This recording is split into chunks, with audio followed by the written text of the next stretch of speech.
Welcome to the worst of the best podcast. You wanted the best. Well, they didn't freaking make it! So here's what you get.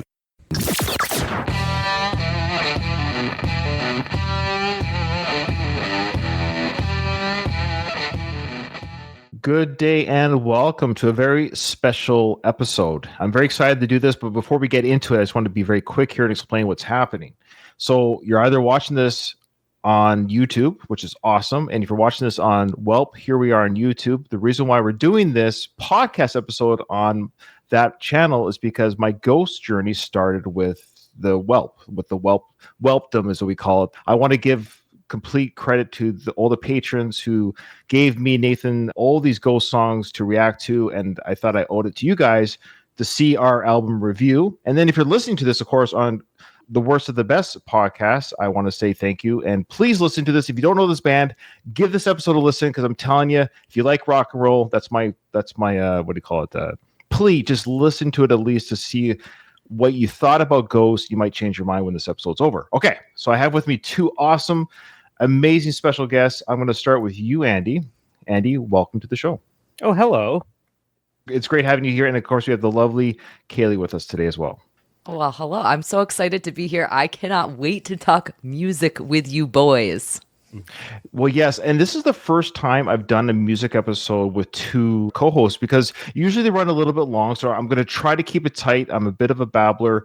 I'm very excited to do this, but I reached out to Andy first because I know Andy's a Ghost fan, but I'm like, man, I really enjoyed doing the music episode I did with you, Cayley. And I'm like, wouldn't it be kind of fun to do it together? Because you guys already know each other. So it was easy to get you two together, and you both agreed. But before we get to your personal fandoms of what Ghost means to you or how long you've been a fan, I want you guys to plug your shows. So, Andy, where can people listen to your show? Oh, thanks. I love plugging at the top of the show. This is a good idea. Please go to allapologiespodcast.com. We recently did one about Shane Gillis with Blind Mike, and we're covering like Tom Cruise and Diddy, things like that, Neil Gaiman. So if you're interested in maybe like a broader spectrum of roasting, that's allapologiespodcast.com. I love your podcast, and I had the pleasure of going on it talking about Marilyn Manson, and we did a Clutch crossover episode, I believe. Yes. Yeah. Both, and Mel Gibson, if you like. That's right. Let's find the Marilyn Manson and Mel Gibson. Yeah. The perfect combination. Oh, I know. Very controversial people. Am I going to come on next and talk about Donald Trump or Elon Musk? Your episodes are always very divisive, but always a lot of fun. Thanks, Andy. And Cayley, where can we listen to you? Yeah, absolutely. You can check out my movie reviews on YouTube at Once Over with Cayley, which is Cayley. I cover all sorts of movies. I've had the honor of having both of you guys on as guests in past movie reviews, which has been great. I've been doing a little bit more of the live streaming, so you can kind of see me go through my own personal movie collection. We've been doing some hauls, and I've just started talking a little bit about the infamous Dabbleverse. So I've been doing a new little sort of random sporadic show called Lucy Does Dabbleverse, which you can also find at Once Over with Cayley, as if that is not confusing enough. I love it. Okay, 1 second. This is okay. We're not live. This is why we're not live. I forgot. That was my lovely wife. Let's say hi. Last time she brought coffee. Yeah, I know. They can't hear you, but this my wife Becky. There she is. Oh, you guys are wearing the same kind of purple there. Look at that. Oh yeah, I love it. Yeah, she loves it. I'm off brand. Yeah. Sorry, Did you get the memo? Jeez. No. I just texted her, and I don't like to go on my phone, but it's like I forgot I took notes for like where the timestamps for each song was, and I'm like, oh my. This is why I don't go live. Thing to forget. Yeah. I was like, okay, agreed. All right. So speaking of the Dabbleverse, because I love it. I love Who Are These Podcasts? Is how I discovered you guys. And I'm like, how can I get into the Dabbleverse? I should start a podcast. I don't even know what I would even talk about, but it has occurred to me to do something. But I don't know. It's a dangerous world to enter. I don't think. Just be terrible, and they'll cover you. That's the way you get in. Did I tell you that my show, I told you this, right? The Worst of the Best podcast was submitted to Carl a couple years ago. Yeah, by who? It was very early on. It was so early on. Yeah, it was 2 or 3 years ago. I responded. It was in Discord, and I said, well, I'm sure Carl would if it was bad enough, but he actually was just on it a couple months ago or whatever it was. Yeah. He also submitted my my action podcast stuff. So I think he was out to get it. Whoever it was somebody who just wanted my show to be. Hey, look, You have an enemy. Sure. Yeah. Okay. Imagine that there's trolls in the Dabbleverse. Who would have thunk it? Yeah. Okay. So fandom. So I already mentioned at the top of the show that, of course, I run a reaction channel. I should say this. So if you're listening to this on the Worst of the Best podcast, I'm kind of like forgetting who the audience is here. I've never talked about my reaction channel to anybody on the podcast ever. I don't talk about it with friends. So there's people who listen to my show, the podcast, who are work friends, and they're going to be listening to this. They're like, "Oh my goodness, Ryan, you have a reaction channel?" Yes, I do, and it's ridiculous. Do not go there. Do not look it up. However, it's there. Successful though, isn't it? It's like wildly successful compared to this channel, right? Isn't it? You're more successful of the two shows. It is, but it's funny. I've never. I don't know how to say this. I've never talked about it. I don't know why. Like I never talk about my podcast on there or there here. I keep the two worlds separate. I used an analogy the other day about that, how I make that separate, but I can't remember what it was now. But there's no Venn diagram for it. Well, that's over with now. Okay, well, yeah, that's too late now. You're ruining that today. I know. Wonderful. Well, the problem is the work friends are going to go look it up and they're going to make fun of me. That's the problem. So, oh well. Okay. I would like to hear everything that they say. Yeah, all of the work friends, please come tell me all the things that you want to say. Yeah, they'll be happy to. Okay, so I became a fan of Ghost because one of our patrons said, "Hey, check out this band Ghost." The only thing I knew about Ghost at the time, but this was like 5 months ago, was the guy wears a mask, and I thought it was hokey and stupid, and that's all I knew about Ghost, just from pictures on your your algorithm. You see it on Facebook, like, oh, Ghost came out with an album, or Ghost, like, who is this guy? What a clown. And honestly, that was I didn't know any of their music. I thought they were death hardcore metal. I didn't know anything about them. And so I'm like, fine, I'll always, of course, they pay for these requests. So like me and my friend are like, of course, we'll do it. We'll listen to anything at least once. And then we're always honest about our opinions. And lo and behold, I like the song. And then I'm like, give me more. I like this song. Give me more. And it just became now I'm at the point where I was like telling our patrons, keep giving us songs or I'm just going to download it myself, which I don't care because it's not about the money. I just want to keep hearing these guys. So that's how Can I ask what was the first song that made you realize that you liked them?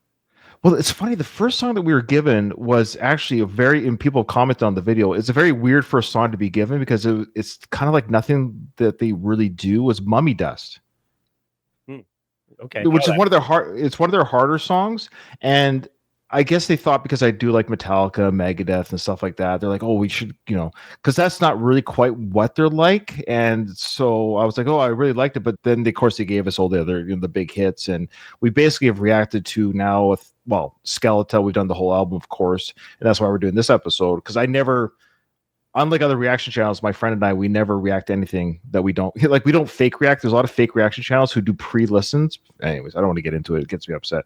Okay, so Andy, I know you've been a fan a little bit longer. You knew them, of course, before because you gave me one of their songs. "Dance Macabre" is what you asked me to react to on the channel. Yeah, I was aware of these guys from people that I've been in bands with. I have a rock band called Heatseeker, and the singer-songwriter from that turned me on to Ghost, and I resisted it the same way you did. You look at it on paper, and it seems derivative. It seems maybe a lot of the intros and things can be dirgy. It takes a second for you to catch on to what's happening, but I gave it a chance, and there are a lot of things to like about it. I'm not going to say that I like everything about it, but that's just the way I am. I'm a lot of take it and leave it kind of things with most albums. That's why I like doing your show, because there's always going to be something on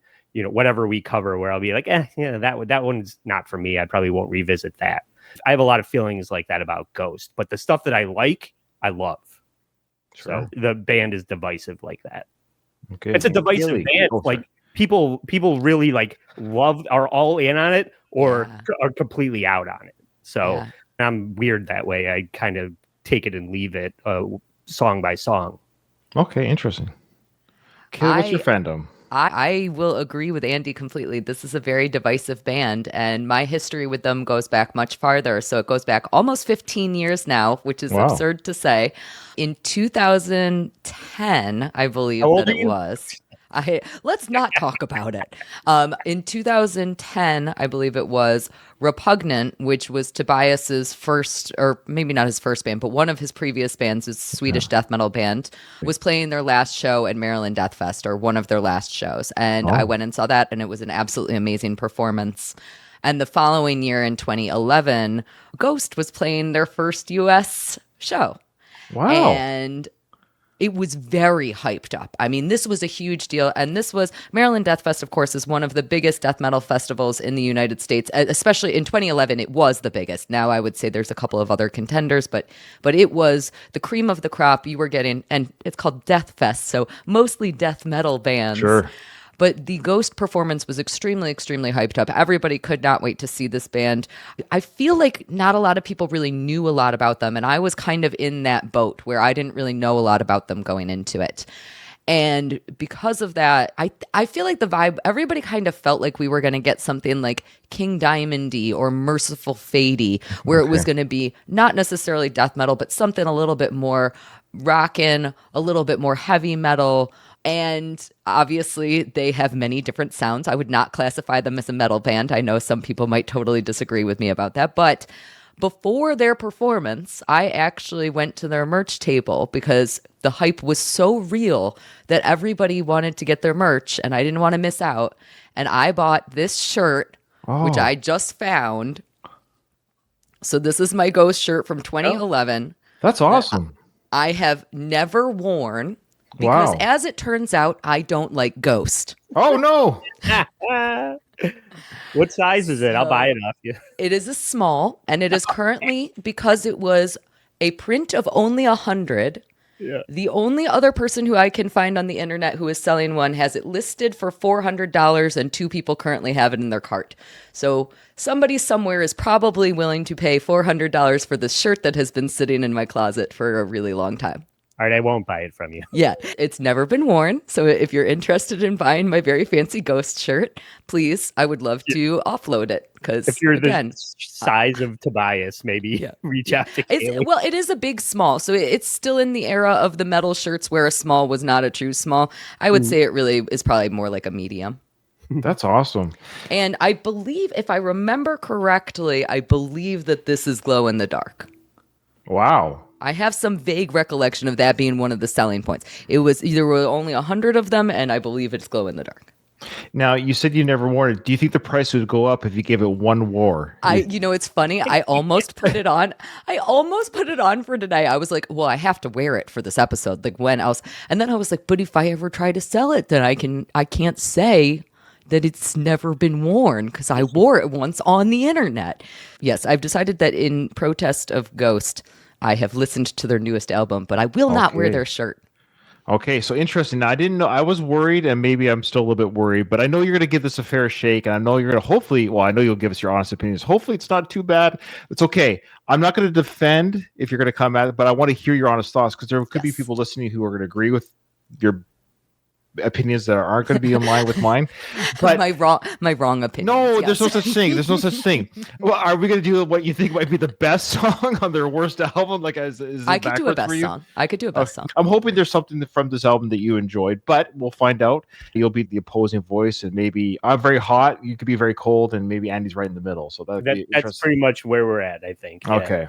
Okay. Well, I don't mind gushing. I admit I've become a fan. I'm a huge fan, and I think the reason being for me is I've never enjoyed death metal. It's just never been my thing. I understand that people do enjoy it. We've done death metal songs on our channel. People have given it to us. We've always given it a fair shake. I always try to find. In fact, we did Tobias's death metal. What was the name again? Sorry, excuse me. Repugnant. We did do one of their songs, and I'm like, I was interesting. I remember thinking, oh, that's interesting that he did this. Yeah. That's interesting. I found it interesting. It was a great band. I missed that band. Sure. I'd like them to come back. Okay. All right.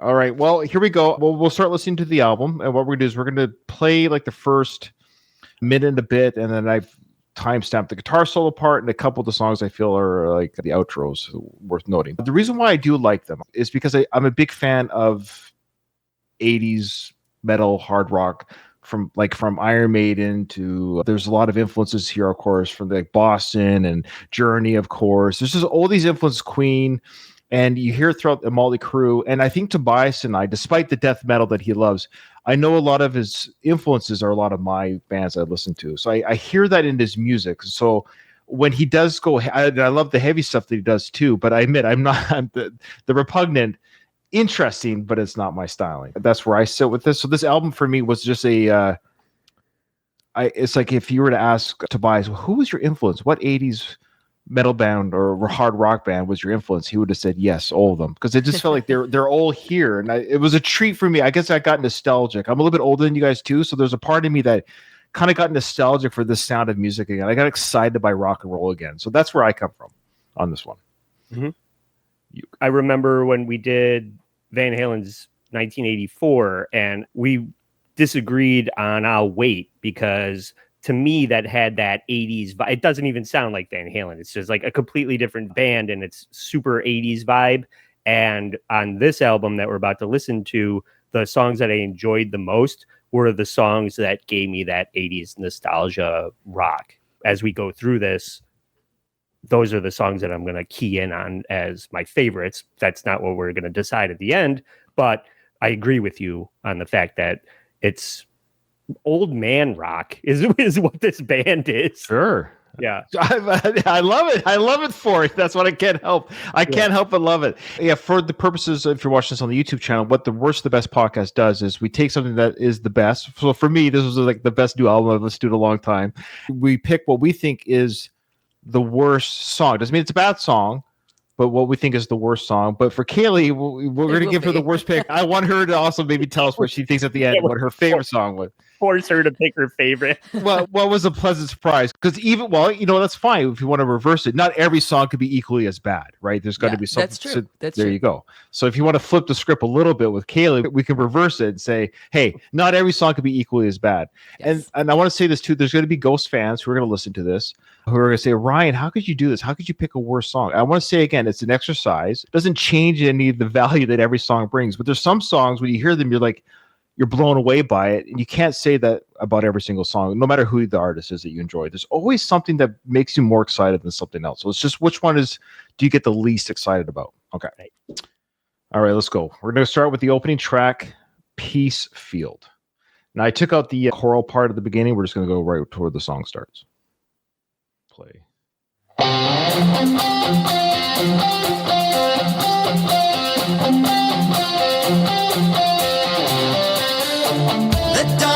Prosperity, a faded scar, an ended calamity, a slaughtered czar. We all need something to believe in until it's over. Anything, anyone, anytime, but it's not over yet. This is what dreams are made of. This is what they're afraid of. A life with no reason. When they finally reach you, you will have seen through the darkest the season. Your love bright as the starlight. Oh child, still we can see. Like a moon over the Peacefield. Oh child, stay close to me. Okay, I actually read the comments before I reacted to this song, and I saw some of the Journey comments. I said, what are they talking about with Journey? And of course, it's pretty obvious there. When I first heard it, I was like, okay, I hear it. Yeah, separate ways. I kind of hear it. But the more I've listened to the song, I was like, okay, well, they still made it their own, especially the getting up to it and when they leave it. But those chords are those very similar to Separate Ways, of course. But I do have a little bit here from Tobias. He says he wanted the record to start with a tone-setting epic to give a sense of hope right from the beginning, even though it's addressing very contemporary, tempestuous issues. It's like offering a hand to the listener saying, it'll be fine, but we're going to go sideways now and take on a little trip through darker subjects. So he feels that this album does bring up some darker subjects, even though music might not reflect dark sounds. but the subjects themselves he feels in this album are dark. Andy, what are your thoughts on Peacefield's intro and song overall? I found it interesting, specifically with Peacefield, that this is the panel of people that are discussing this, because I know that we all grew up with different sort of religious experiences, and obviously religion is a big theme of this band. And I know that Cayley is Jewish and you were Mormon, is that right? Or yeah, and I grew up very Catholic, so when these things kick in, I kind of have like a visceral reaction that takes me back to childhood. So there's a familiarity that when I hear that, we didn't play it, but it's a very choral,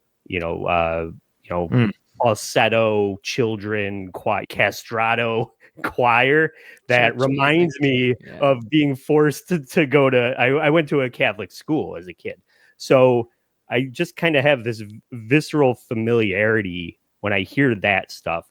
And then that guitar part kicks in and you get that 80s. I feel like needs to be mentioned is Tobias's voice. Like people have I call it the Geddy Lee effect. Everybody knows that Rush is an amazing band, but Geddy Lee, Bob Dylan, like these people's voices turned a certain person off. And take it from a guy with a weird voice. I get it. But when people hear a higher register voice instead of like a Phil Anselmo, like screamo shit, when we're talking about how divisive this band is, I think that steers people away. That being said, Peacefield is one of the better songs on this album. I like this song a lot. But those are my takeaways from the beginning of the song. I agree, Andy, about your points about Tobias's voice. I will say I do think that he has a very emo sounding voice. To me, it sounds very much like the early 2000s, the mid 2000s, like emo bands. And that is such a huge turnoff for me. And that is one of the reasons that I am not a huge fan of Ghost. In addition to that, I consider them to be a pop band. And not that there's anything wrong with pop music. I love a lot of pop music, maybe not all of it, but I like a lot of it. And I agree that they are a heavier, interesting hard rock pop band. For me, this song felt so generic and so hollow, and it was like pop rock blah. I wanted it to be this very exciting. Music is supposed to have a little bit of grit to it. And to me, this being the opening of the album, I agree with you guys. It has those 80s feels. It feels like Journey. It feels to me a little bit like Bon Jovi, like Foreigner. All bands I'm not a big fan of. The guitar solo in it almost feels like a Dokken ripoff to me, which is great. That's exciting and interesting. But then the production of the song was just so overproduced. The drum production was almost too good to the point where it sounded almost like the drums were looped or like they were programmed.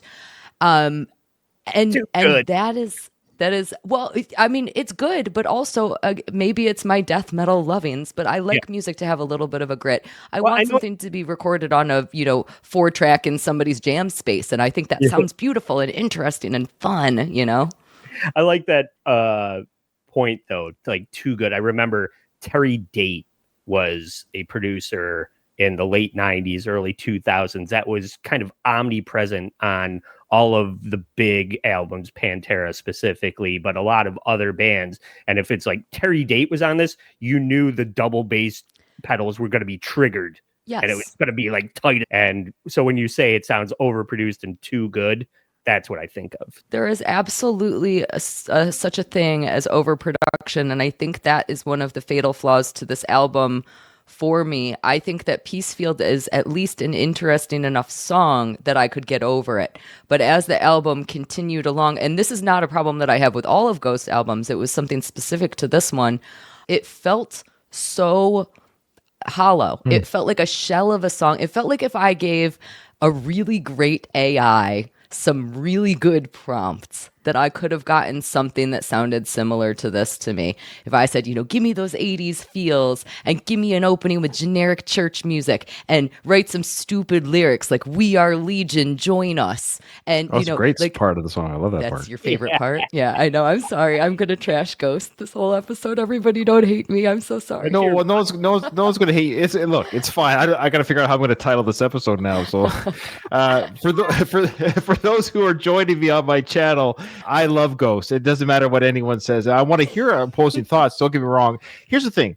I already know there's the Kayleys out there regarding Ghost. So if any like Ghost quote unquote haters, I hate that term, but we all know what it means. Any Ghost detractors that are out there, they're going to side with you, Cayley. I think everything you're saying, I can see why you're saying what you're saying, but that's the beauty of art is we can't explain why things move you the way they do. There's no, and I know you're not doing this, but I hate when people are pompous about their art. And for example, I agree with what you're saying too, Andy, about voice. And it's funny, my son, my second son, all my kids are pretty hard to rock, but I have 2 adult children, and I always share with them. I got really excited by Ghosts, and one of my sons totally got behind it. He's like, yeah, I like this. Then my second son, the first thing he said was, I don't like the voice. I'm like, dude, you listen to Megadeth. Like, what are you talking about? And so, but that's what it goes to show. It's like he didn't like this voice, but he could listen to Dave Mustang sing. So it's interesting that the voice brought up, whereas I really like his voice. I like it. And I think here's one thing too. I don't know, but one thing my friend Nathan, who and I do the channel together, he became a bigger Ghost fan after he saw Tobias in the interview. And this was very telling for him. What he found is that he was endeared by Tobias as a person, which elevated his love of the creation. So when he became a Tobias fan as a human, he found his love of his music easier to like, or his enjoyment of the music became easier. Tobias for us was unmasked very early in our journey, so to speak. So we got to see him in interviews. And so I really like him as a person too. I think there's a part of my fandom of him as a person, as a personality, that allows me to enjoy his music more. Yeah. So that was my friend's case for sure. Because he was on the fence, I think, to a degree, maybe like Andy. But then he became like, I'm glad he's unmasked. He said, I'm glad I get to know who he is first before the music. So that is very special. Yes. All right. Well, since Cayley shited all over the guitar solo, we won't even play it. We all know it. So let's go to the next song. Dokken, right? Maybe that's what I was trying to place when I was like, I don't know what band this sounds like, but it sounds like something I've heard before. Maybe that's what it sounds like. Cock rock. Like it's. Oh, stop it! Okay, would you look? You've got 9 more songs to shite over the album. Let's save it. I love cock rock. I love it. Let's save That was a compliment. Oh, okay. My apologies. Okay, all right. She likes the that. Nicest thing I'll say. All right. Okay. The next song is, I believe, was their first single from the album, and it was the first one that we reacted to for this new release at this time, because we actually started reacting to Ghost before the new album came out. This was very exciting for the fandom because the fandom got to see Tobias's mouth move. This was a big deal for the band because his whole character of the Papa, I always call him Papa Pig after the cartoon character. That's just a joke I do on the channel.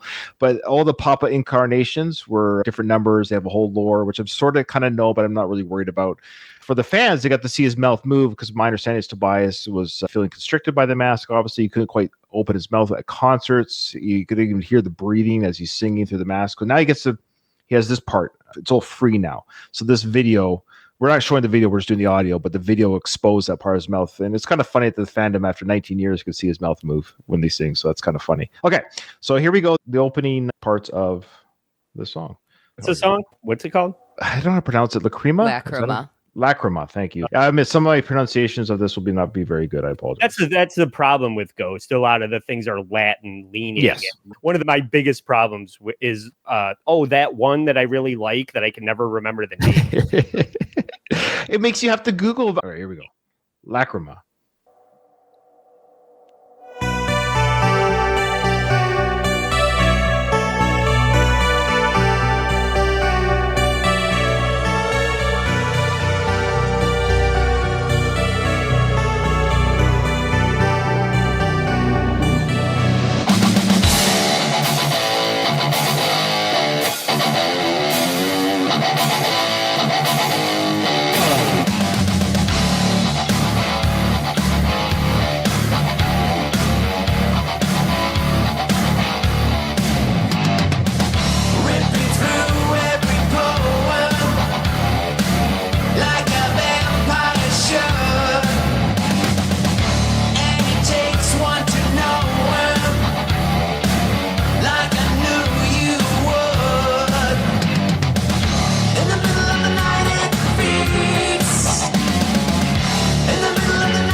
All right. What I like about this beginning is, of course, the crunchy bass line, which I love. Classic 93 metal, 95 metal. Kind of with, like, when they're fighting the grunge era. I remember those days of metal. Like, oh, how do we make our bass line sound a little bit crunchier and grungier? I do like Tobias's vocal change that he does. I'm not a vocal coach. I don't know how to describe it. He does a kind of pitch change in his vocal there. I like that effect that he does on that in that song. The music video itself is actually really cool and a lot of fun as well. I really enjoy this music video. I definitely had a similar reaction to how the song opens to what it sounds like you had. So, like, I love the, like, sick 80s keys that we start out with. It's almost like a video game. And I was like, yeah. And then I was like, oh, now we got riffs. Like, yeah, I'm, like, in at this point. I'm like, okay, I can. And then I was like, oh, it's Dokken again.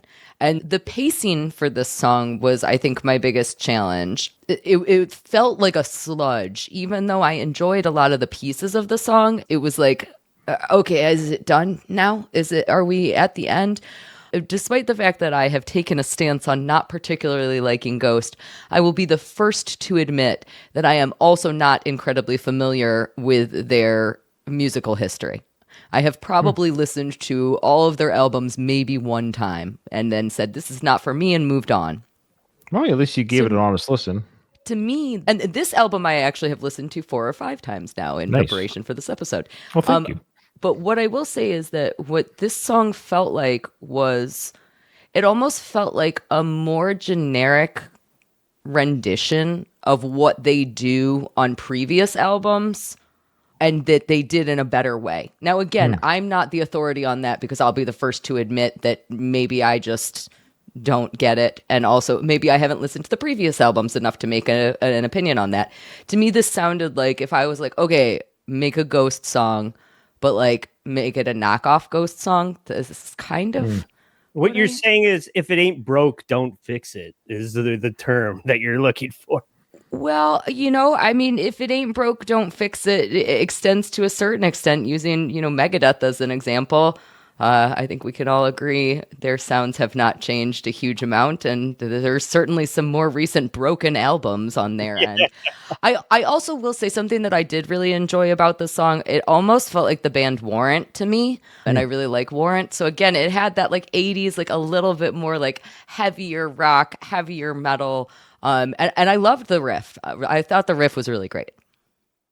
Yeah, that's a good pull. I've been struggling to put the inspiration for something that sounds familiar. Like, where did they pull this from? I like that you're bringing up Doc, and I like that you're bringing up Warrant, whether I like them or not. And the answer is no. I didn't listen to either of those bands as a kid. So I'm not understanding that. But I like the intro. It's got that synth wave, Stranger Things, that vibe that's so hot right now. And something that I've been noticing on this album in particular is the departure from, I mean, there obviously there's one song that is super specific to this, but a lot of these songs are not the leaning into anti-religion, like Satanism, like I praise the devil kind of stuff that they've been so heavy with before. There's certain songs on this that have nothing to do with that at all, which I kind of enjoyed about this album. And this one, the title again was what? Like I don't know how to pronounce it. Lachryma. Is this about werewolves? Like lycanthropy? Because, like, in the middle of the night it feeds. I was just like, is this about werewolves? That's what I thought this song was about. And I was like, oh, okay, they're doing something that's not all about loving Satan. Yeah, I think Lachryma is also from lachrymose, which is kind of like melancholy. Oh, okay. Maybe that's what it is. But it kind of has this choral, a lot of melodic things that go into the metal-y things, which one of the songs that I really like is Ritual, which sounds like Blue Oyster Cult to me. Yeah. So when I heard this, it was like this, but you're saying it just sounds like a better Ghost song, which is Ritual. So maybe that's why I like this one, because I like Ritual. Well, okay, and because I admire you guys so much, like, I'm fans of you and I enjoy your shows, I gotta pull on my big boy pants just up a little bit, because I freaking love this album, and I freaking love this song, and I freaking love everything about what I'm hearing. I'm glad I liked it. I know, but I just kind of, I'm like reminding myself, wait a minute, I'm just letting the people who love Ghost know that you truly haven't. I'm new. I'm a new fan. I've only been listening to them like for 4 months, but I have been literally obsessed with this band for like 4 months straight. I have been listening to this album for research for this episode like easily every day over and over again. In fact, I'm telling you right now, I still haven't quite decided what I think is the worst song. I'm having a really hard time picking the Sophie's Choice here and why the song is going to be quote unquote the worst for me. There's a song on this album that we haven't gotten to yet that I've been listening to like every single day. Oh, So, I have an idea of what it might be. Okay. I know. Yeah, you were probably Well, there's two. There's one in particular I thought of with you, and we'll get to when we get to it. But there's two that I think which one it might be. Okay, anyone listening to this knows that they know the solo in the song, so I don't want to take too much time. But what I like about the solo in this song is the dual guitar work. It kind of reminds me of some like Judas Priest days, Iron Maiden days of the dual guitar soloing. Oh, yeah. I love that when they play off each other. Well, maybe just play a little bit of the dual guitar. Yeah, Just a twin little bit. leads, like Yeah, harmonized twin leads. There's It's so fucking much guitar-mony on this album. There's so I love much it. guitar-mony. I love it. It just speaks to my rock and roll soul. Here we go. Oh yeah, like this is a great thing.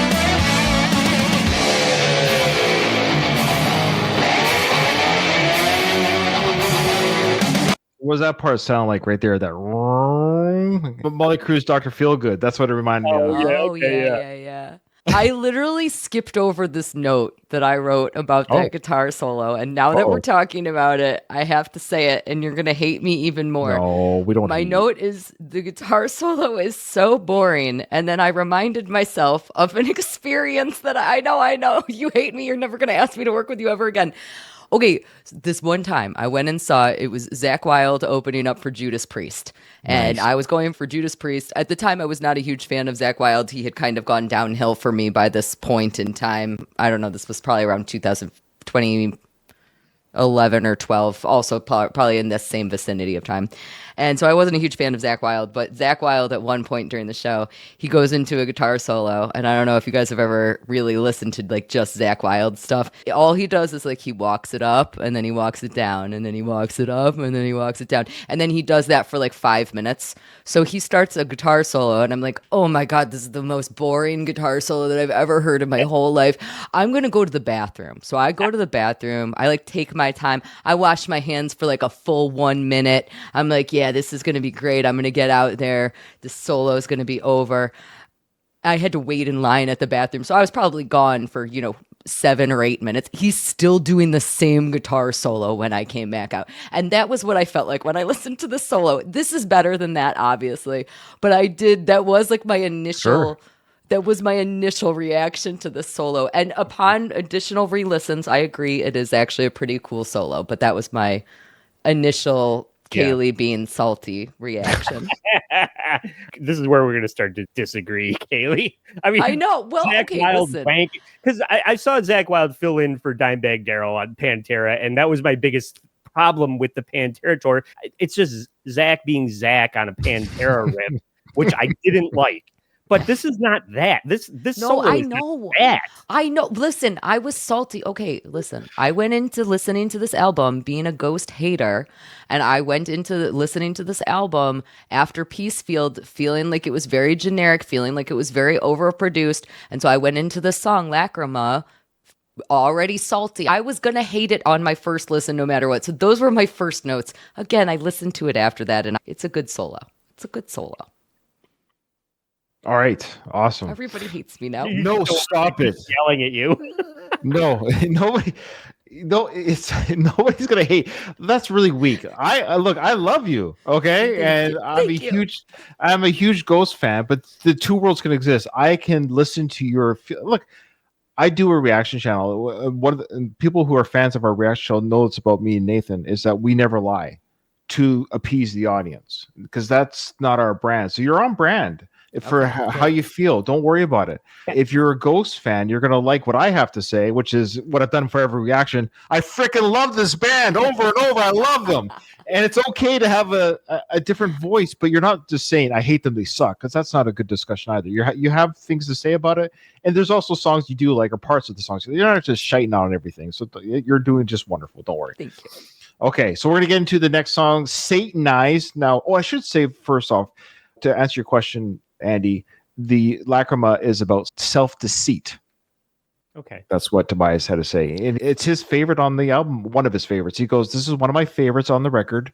During recording, he said, I kept falling back on it thinking, even if the rest turns out mediocre, Cayley, this one's cool, he says. This is fine. And this is what I like about Tobias. I saw the interview where he said that. The way he says, yeah, I really like this song. So even if the rest of the album sucks, I'm glad I did this song because I like what happened here. Wait, I have an important question that will relate to things that I'm going to say later. Did you say self-defeat or self-deceit? It's about self-deceit. Interesting. I'm just going to make myself a little note about that so that I can reinforce a point that I'm going to make later. Here we go. Oh boy. She's going to use Tobias's words against him. This is bad. I sure am. Boy. I have questions is all I'm saying. I have questions. Well, I'll get Tobias on the line afterwards. Okay. Excellent. So this next song, Satanized, and no, it's not about being possessed. It's just, this is what he says. It's a song about love, not being possessed by a demon, but feeling like you are because you're so in love. And I felt strongly it was unique and cool, perfectly suiting the album's themes of hope, self-deceit, Cayley, and love. Mm-hmm. All right. So even though the title... More notes. Oh, boy. Here we go. Oh, boy. This is... Here we go. Here's Satanized.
This slows down the pace a little bit, which I thought was interesting. I think that's a good choice for a third song on an album. So I was actually quite interested.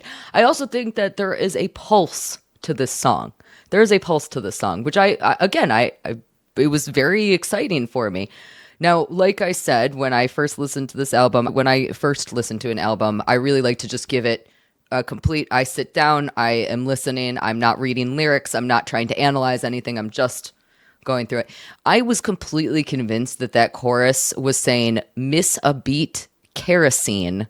That was all I could. And I literally, this one was one almost always. I don't look up lyrics to anything until after I've listened to an album a couple of times. I had to go look up that I think it's blasphemy, heresy.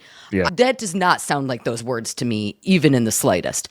And that is a weird thing for a death metal person to be saying as bothersome, but I found it to be very bothersome. Interesting. That is funny. Death metal. What? I don't quite understand what they're saying here.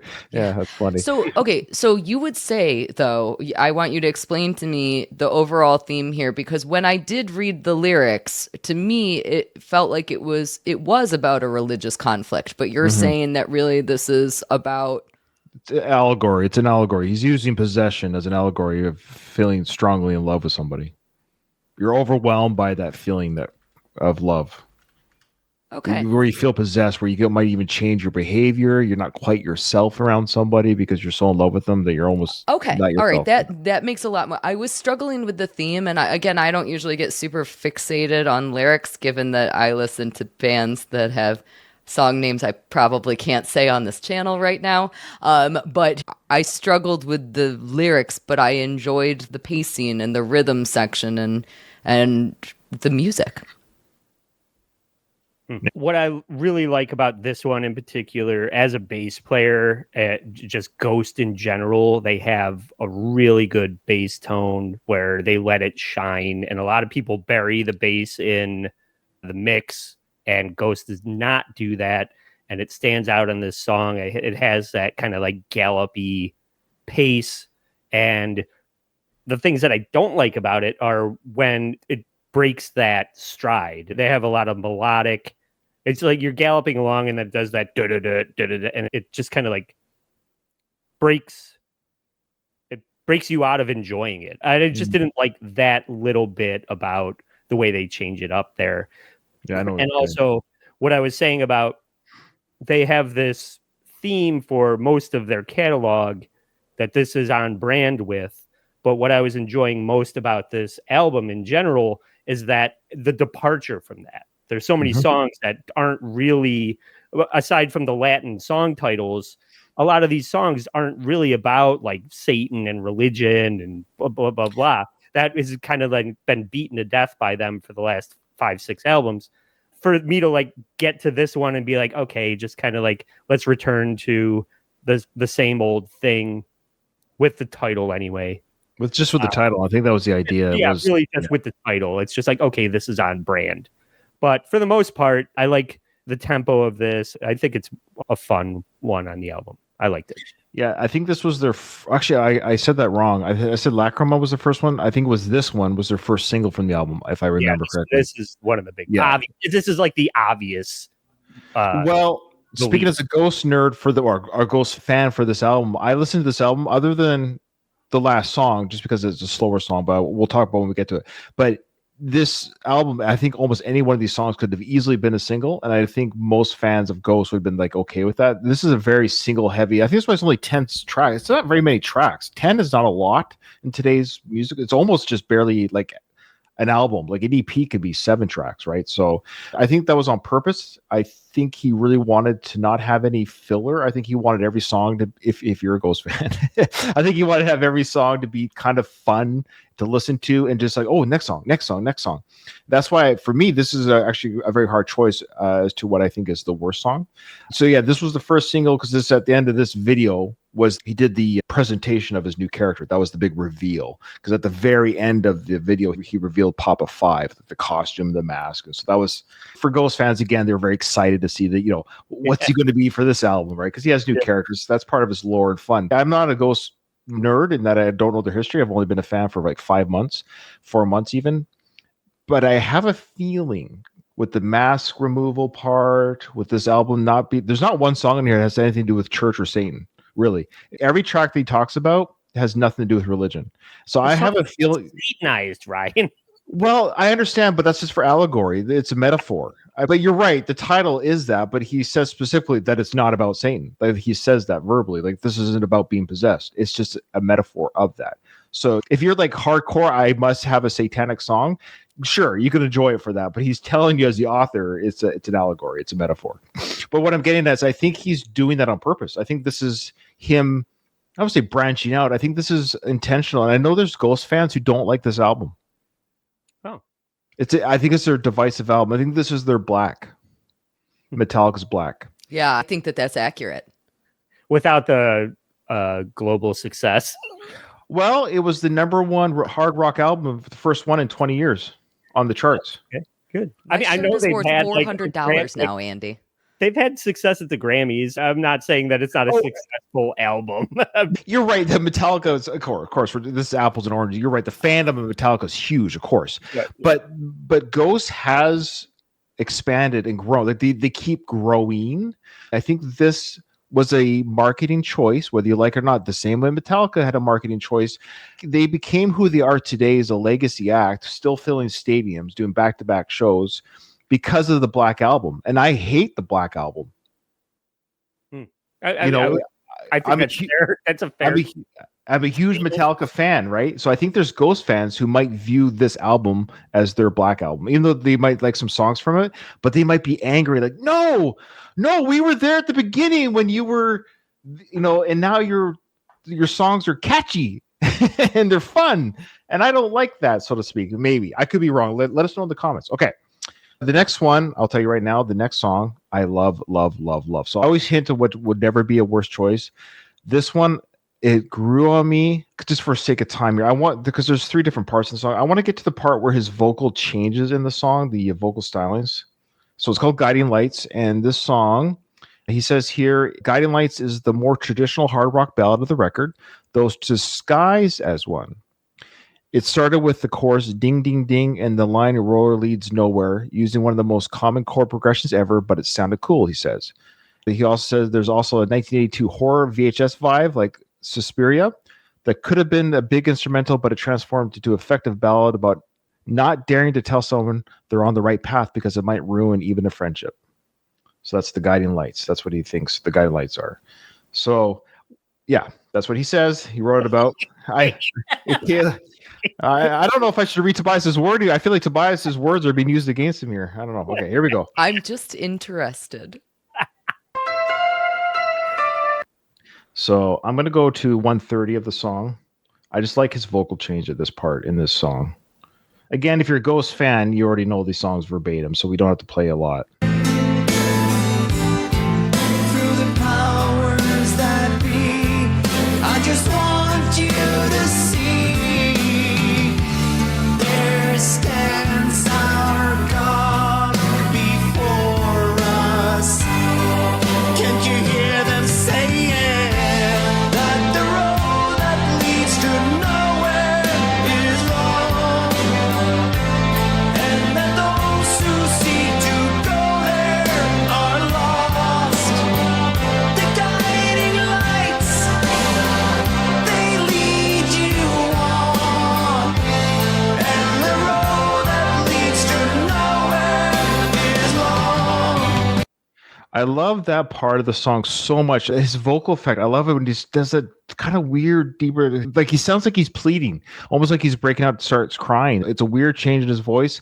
And it's the only part of the song where he says the guiding lights, and there's a sound effect that comes in, like a whooshing of angels. Like, it's hard to explain, but it's the only part of the song where you hear this, like, guiding lights. And it goes, shoo. So I just love it. It's so 80s, and that's the VHS. I think it reminds me of that moment on a VHS movie where you have the special effect of the guiding light in a VHS tape. Remember those effects back then when they used the lights that would come in? It reminded me of that. So I think that's what he was speaking to, was that sound effect in that song, the actual guiding light whooshing by the listener. And his vocal change on that part just gives me chills.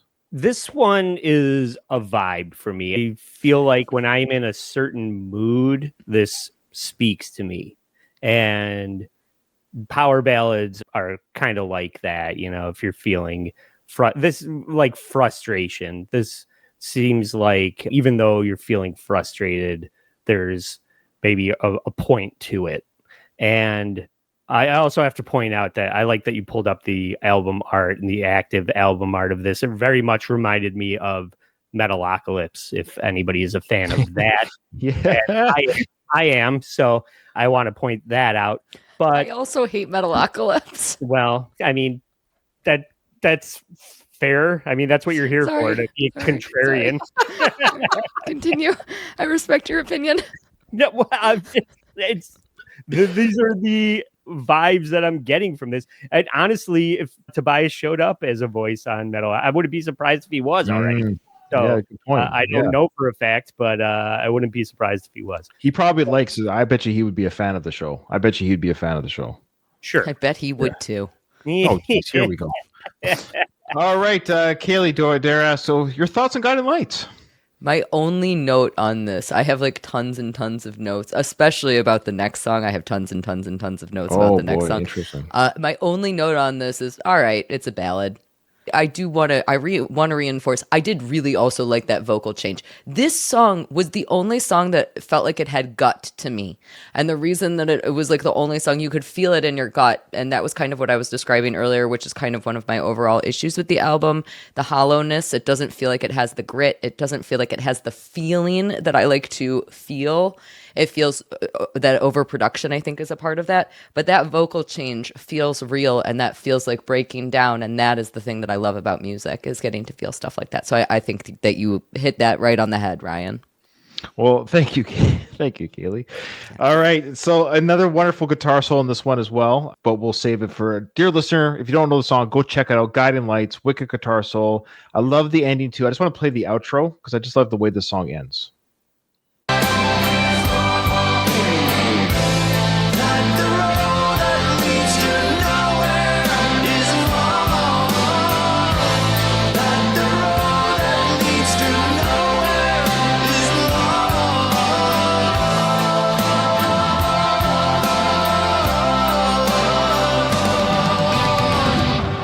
That the road that leads to nowhere is long.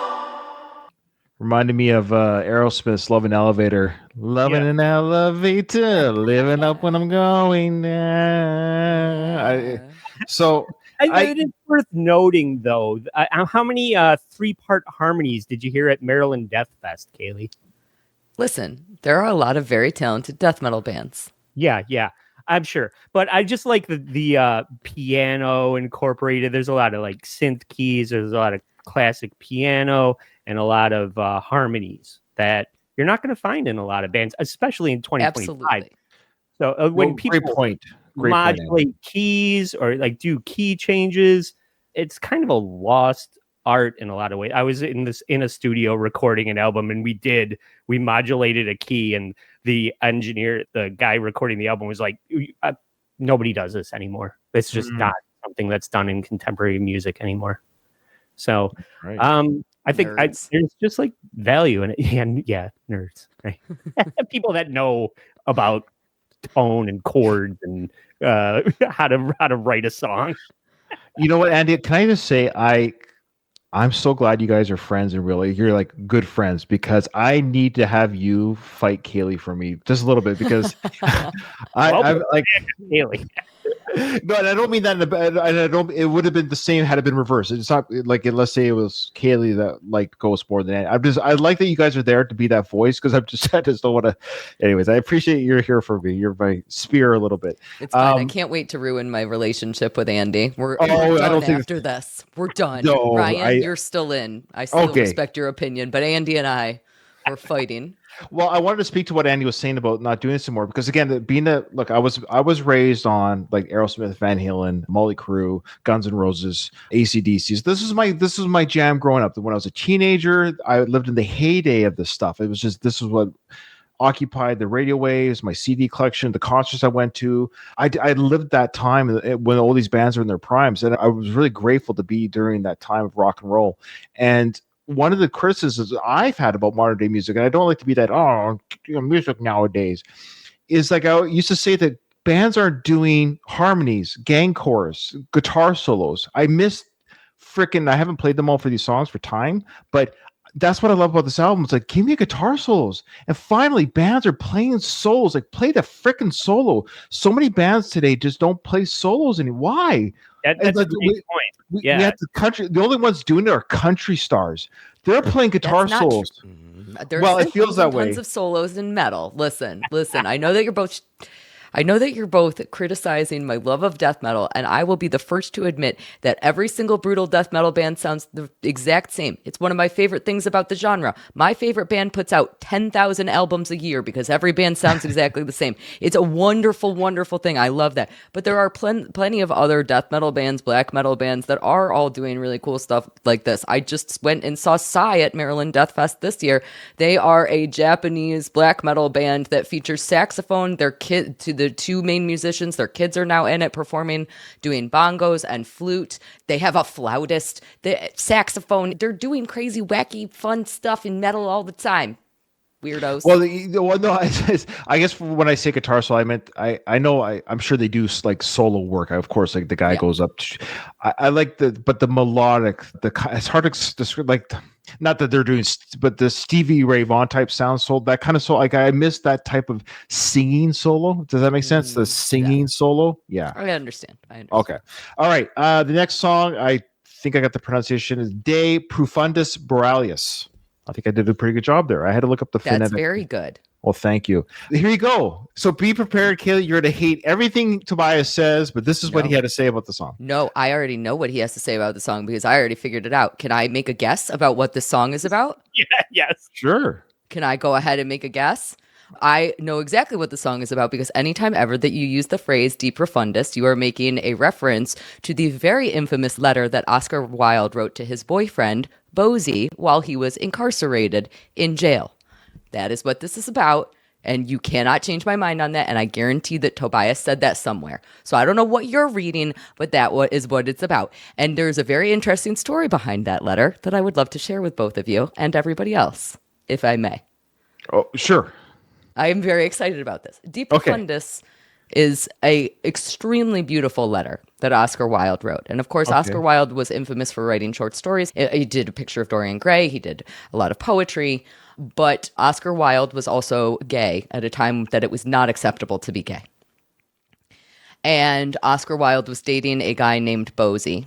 And Bosie did not get along well with his father. So Bosie and his father were constantly in arguments. At some point, Bosie's father pissed him off so badly that he said, "You know what, Oscar, we should go up against my father in a legal action. We should sue my father for criminal libel because he keeps calling you gay."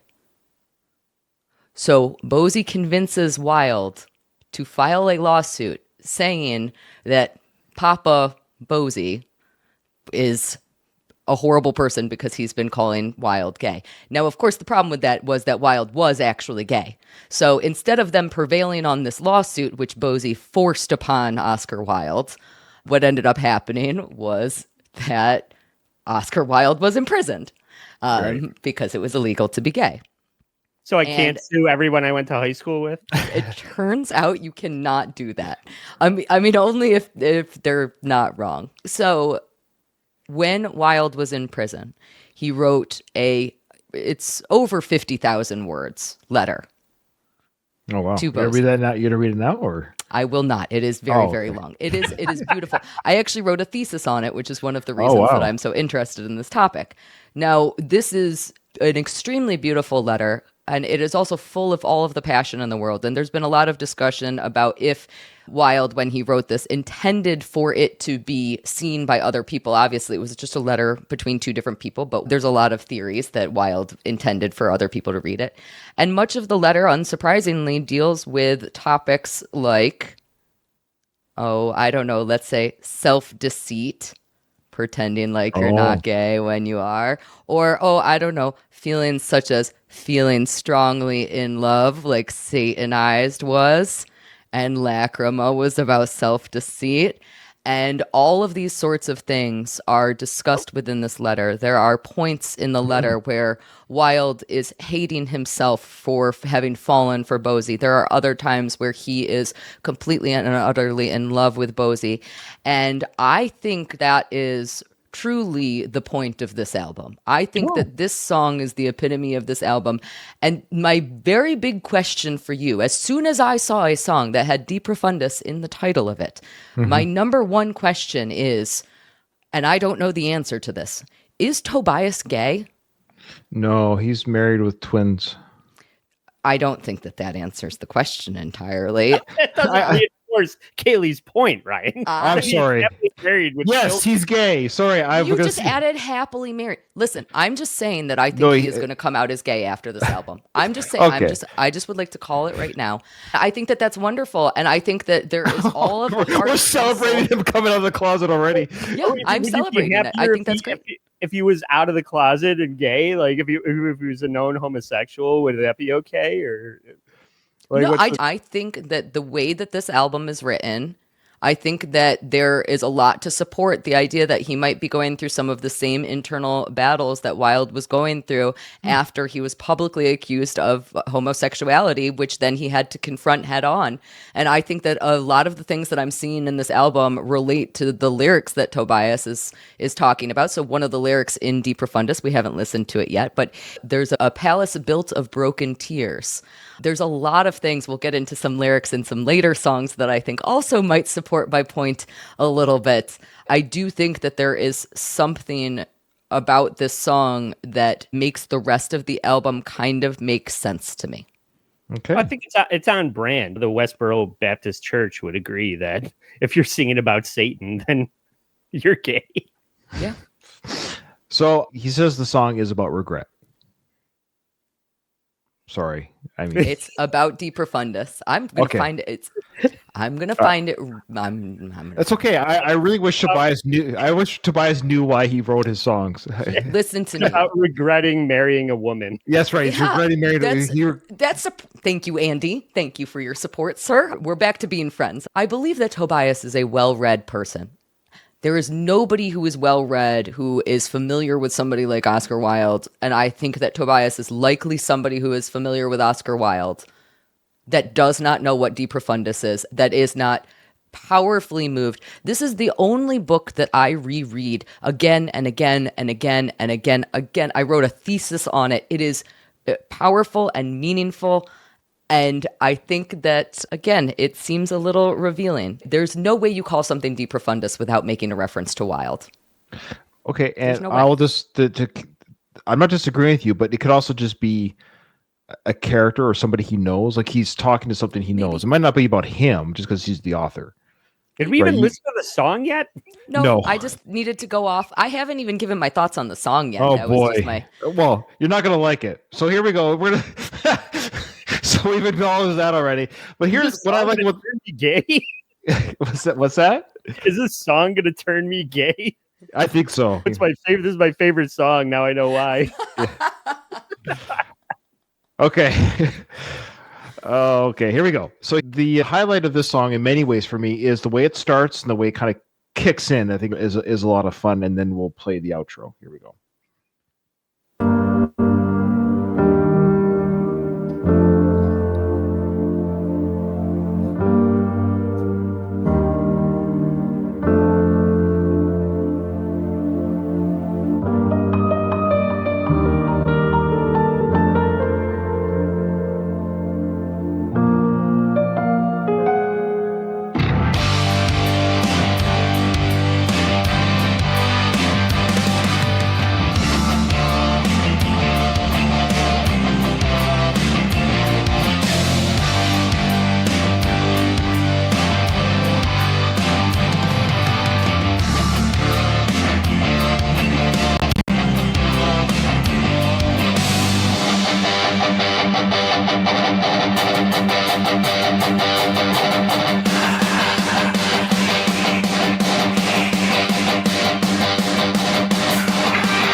All the things that never gave you peace, throwing those but keeping peace.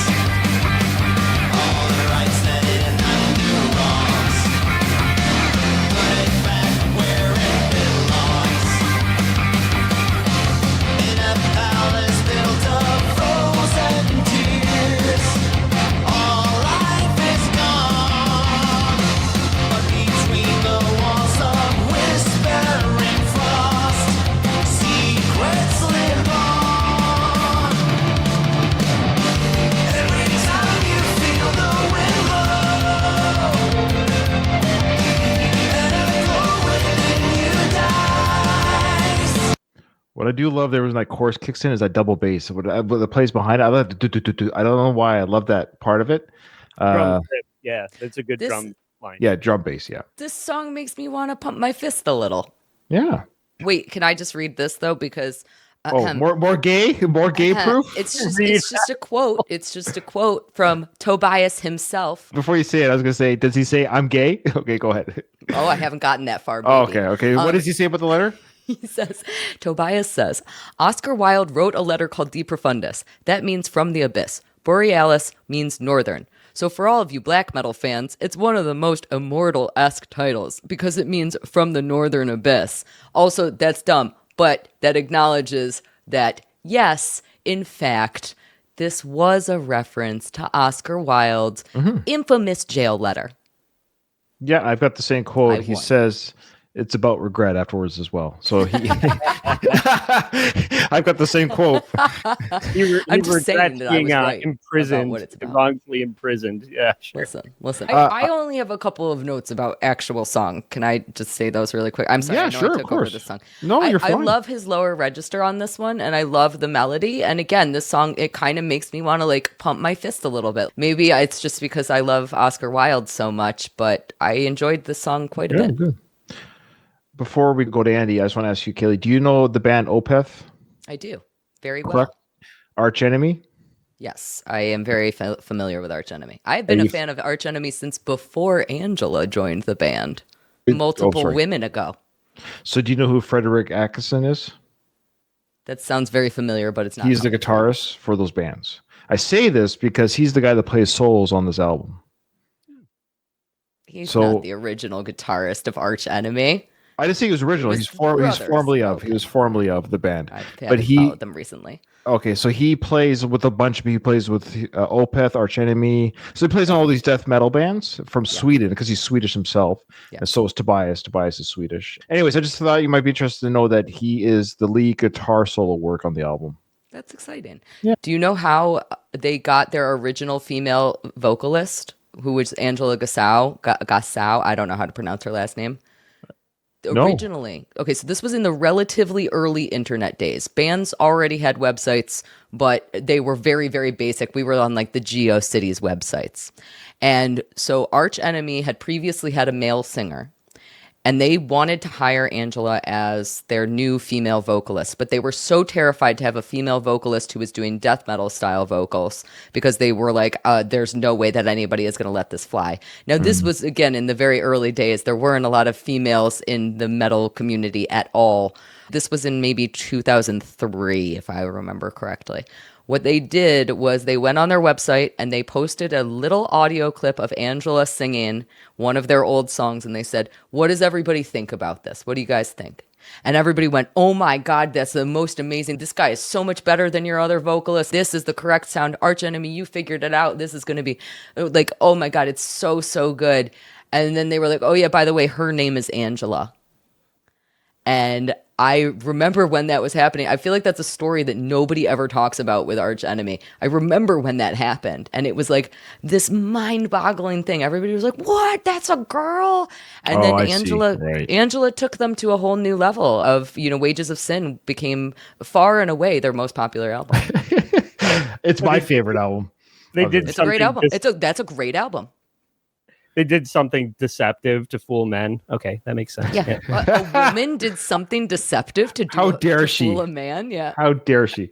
That's cool. That's interesting. I like that. I like how they changed your preconceived notions, like Tobias did wearing this mask. But what I thought about him until I listened to the music and I realized I was deceived. I just had to listen to his music and realize his music sounded nothing like the mask and makeup that I thought it was going to sound like. Okay, I'm in. All right. Can you believe we're halfway through the album? So we're going to go on to the next song, Cenotaph. So, Andy, I have two guesses which one's your favorite. Is this one of them? This is it. Yes. Yeah, I had a feeling. Okay. I have a second favorite. They're all my favorite. They really are, but for different reasons. But another one's coming up later is a really, really great favorite. But this one came in from behind. I was like, oh, I think this might be my new favorite. And the reason why I thought of you, Andy, was because we'll get to it. Let's just play the intro to the song first. So Cenotaph, this is a really nice song and special song when you look up the lyrics. He hints at it, but it's never overtly said. But just for context, he lost his brother, I forget how, to death. Obviously, his brother died the day that Ghost's debut album debuted. Wow. Yeah. So it's like, it was obviously a celebratory moment for the band. A horrible moment for Tobias in his personal life, that both things happened on the same day.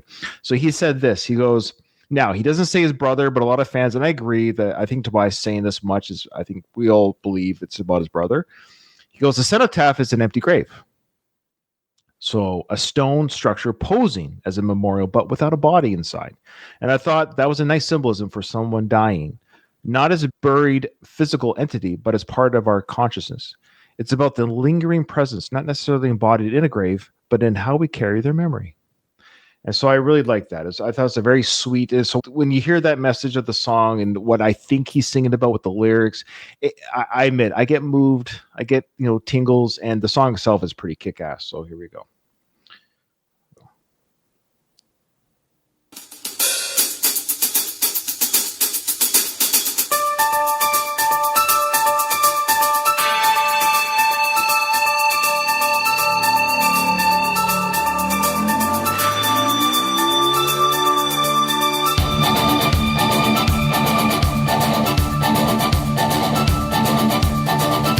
The top of the mountain, right there where it tips and connects with the night sky.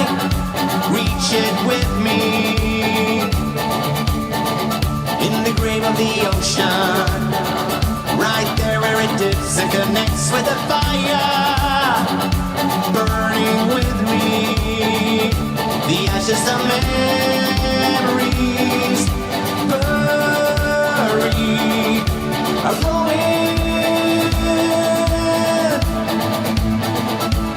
in the wind.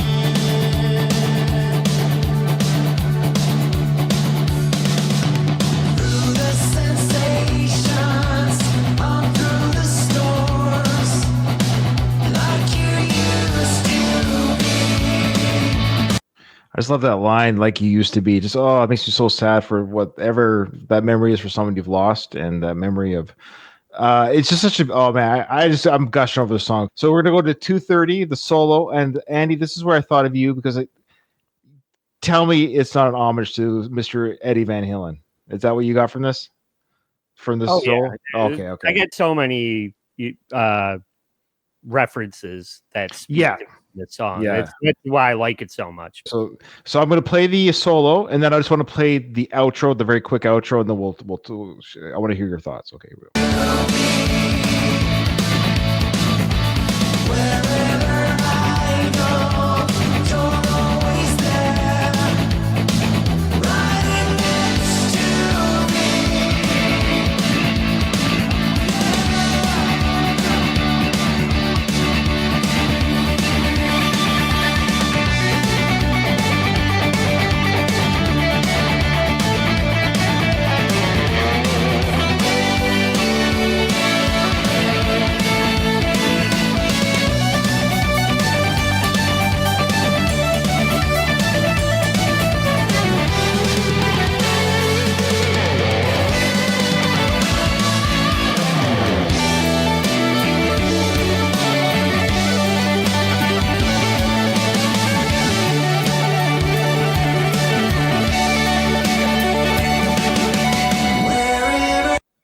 So I thought of Dreams for sure by Van Halen when I heard that part. Yeah, I brought that up before, and it definitely has that. This is a hype song. This is inspirational. It's just like, let's get motivated kind of vibe. And I like that you brought up that it's about his brother. Obviously, I have a brother, and when you hear some things like you're right there next to me kind of thing, that is something that I can relate to. But the whole intro I got to bring up is that when we talk about 80s vibes and being a kid of the 80s, it reminds me of, I don't know if anybody is familiar with the movie Rad. It's a BMX bike riding movie. And there's a song right at the beginning called Break the Ice. It's an awesome song, especially if you like the 80s. And that little like twinkly keyboard stuff. Yeah, I know what you're saying. Okay. Reminds me of the beginning of the movie Rad, which just fires all of the synapses of joy in my brain. And this song just does it. It's just a hype song that makes you want to have a good time. And that the solo, it's got the keys and the harmony. I love it when something does like a cut time breakdown into the dropout with the great vocal. The structure of this song is incredible. And like I said, there's one song that I've just been listening to 3 times a day since I started listening to this album, Nice. and it's this song. I love this song. Nice. And before Cayley, tell me why it sucks. well, before she does, I just want to get the outro out because I love the way the song ends. It's very quick, but I love the way it ends with the big chorus, angelic chorus, and got the double bass drum, and just the way it power out. We've had a couple. The last song we didn't talk about. The last song does a fade out along, like kind of like a solo back and forth, like a Zakk Wylde solo keeps going. It just fades out. This one, what I love about this song, it has a, as they say, it has a hard out. I hate fade out endings. So yeah. So this one has a hard out.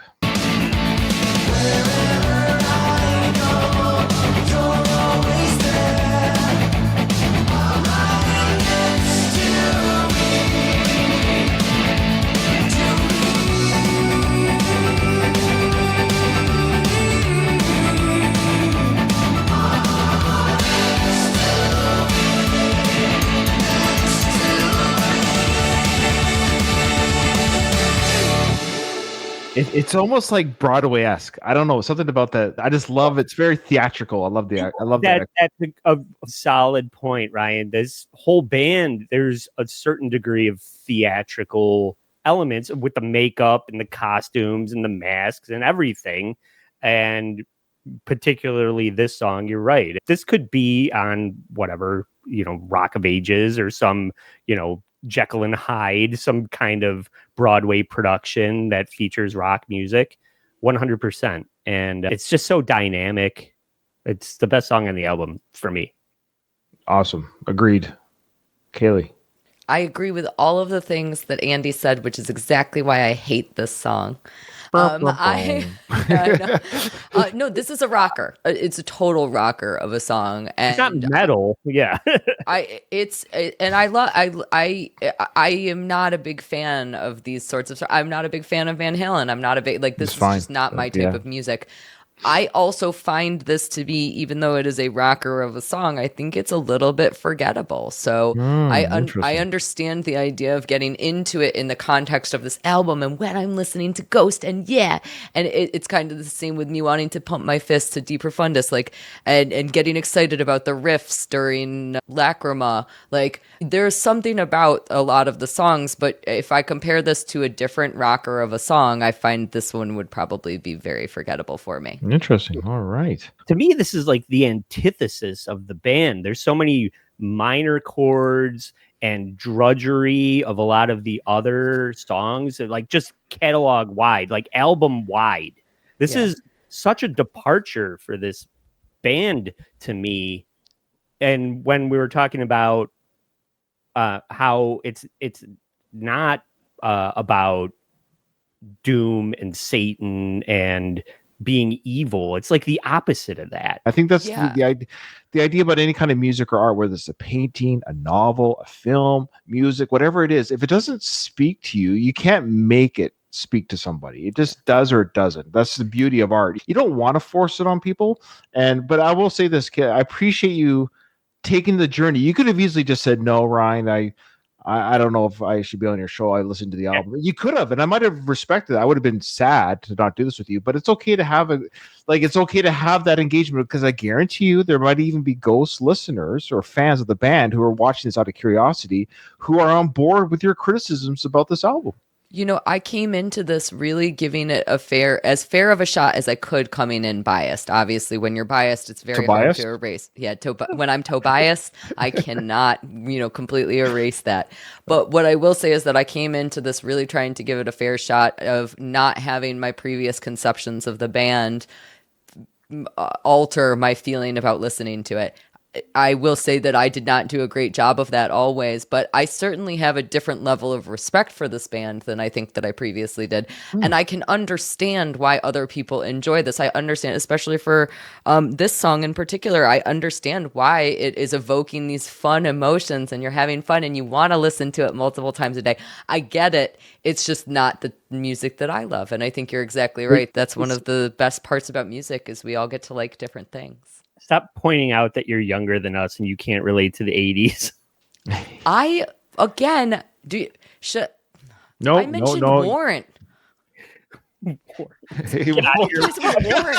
I love this. It's actually all become very clear to me. I think Andy and I are on the same page. I love the two bands you mentioned, Warren and Dawkins. As an 80s hair metal fan of growing up, for me, I would have thrown you out of my house with that. Get out of here with Dawkins and Warren. Also, I was talking about the 1880s with Oscar Wilde. So just shut your pie hole. I don't know. It's fine. Everything. I love it. I love that. I like that it sounds like Dawkins. Okay. All right. The next song. Well, speaking of Van Halen. I'm like, but did you hear that Dawkins solo? The great Don. I don't think anyone ever started playing guitar against a Don Dawkins. Maybe somebody did. Okay. Next song. Speaking of 80s metal, Cayley, you might like this one. This is what he has to say about. I don't know how to pronounce this. I apologize. Missilia Amori. Okay. This is what he has to say. It does have a glam rocky, almost stripper pole vibe, like those 80s hard rock songs that got spread because they were so physical. You could throw yourself sideways and swerve around. It was a bit of a joke when I wrote it, he says, but lyrically, it's about when love starts to appear as hate. When one's party's lust tries to consume the other, disguising itself as love, which can be extremely unpleasant. So there you go. Now I'm going to go to the part of the song that's key that I really enjoy is where he does the key change on the bridge. I just really like how that sounds. Okay. That's it.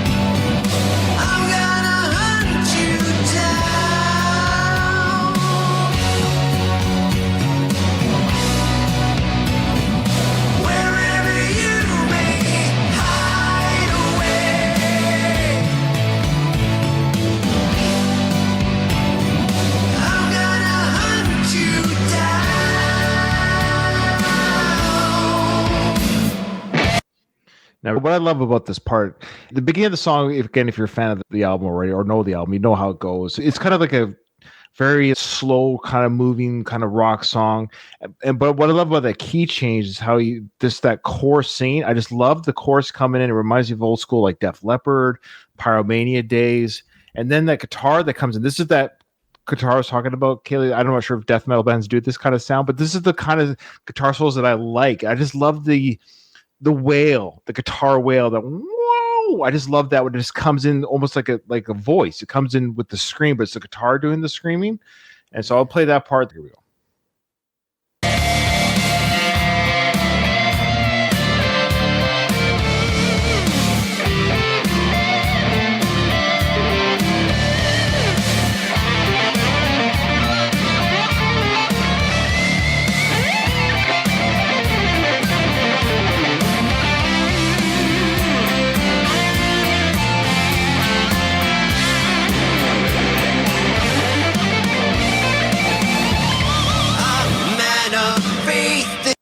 I just freaking love that solo, and that I don't play instruments, so I can't explain myself very well. But I love that solo when it kicks in. You got that or the sound that I just love that. Was that the hi hat? Is that what that is, or the yeah?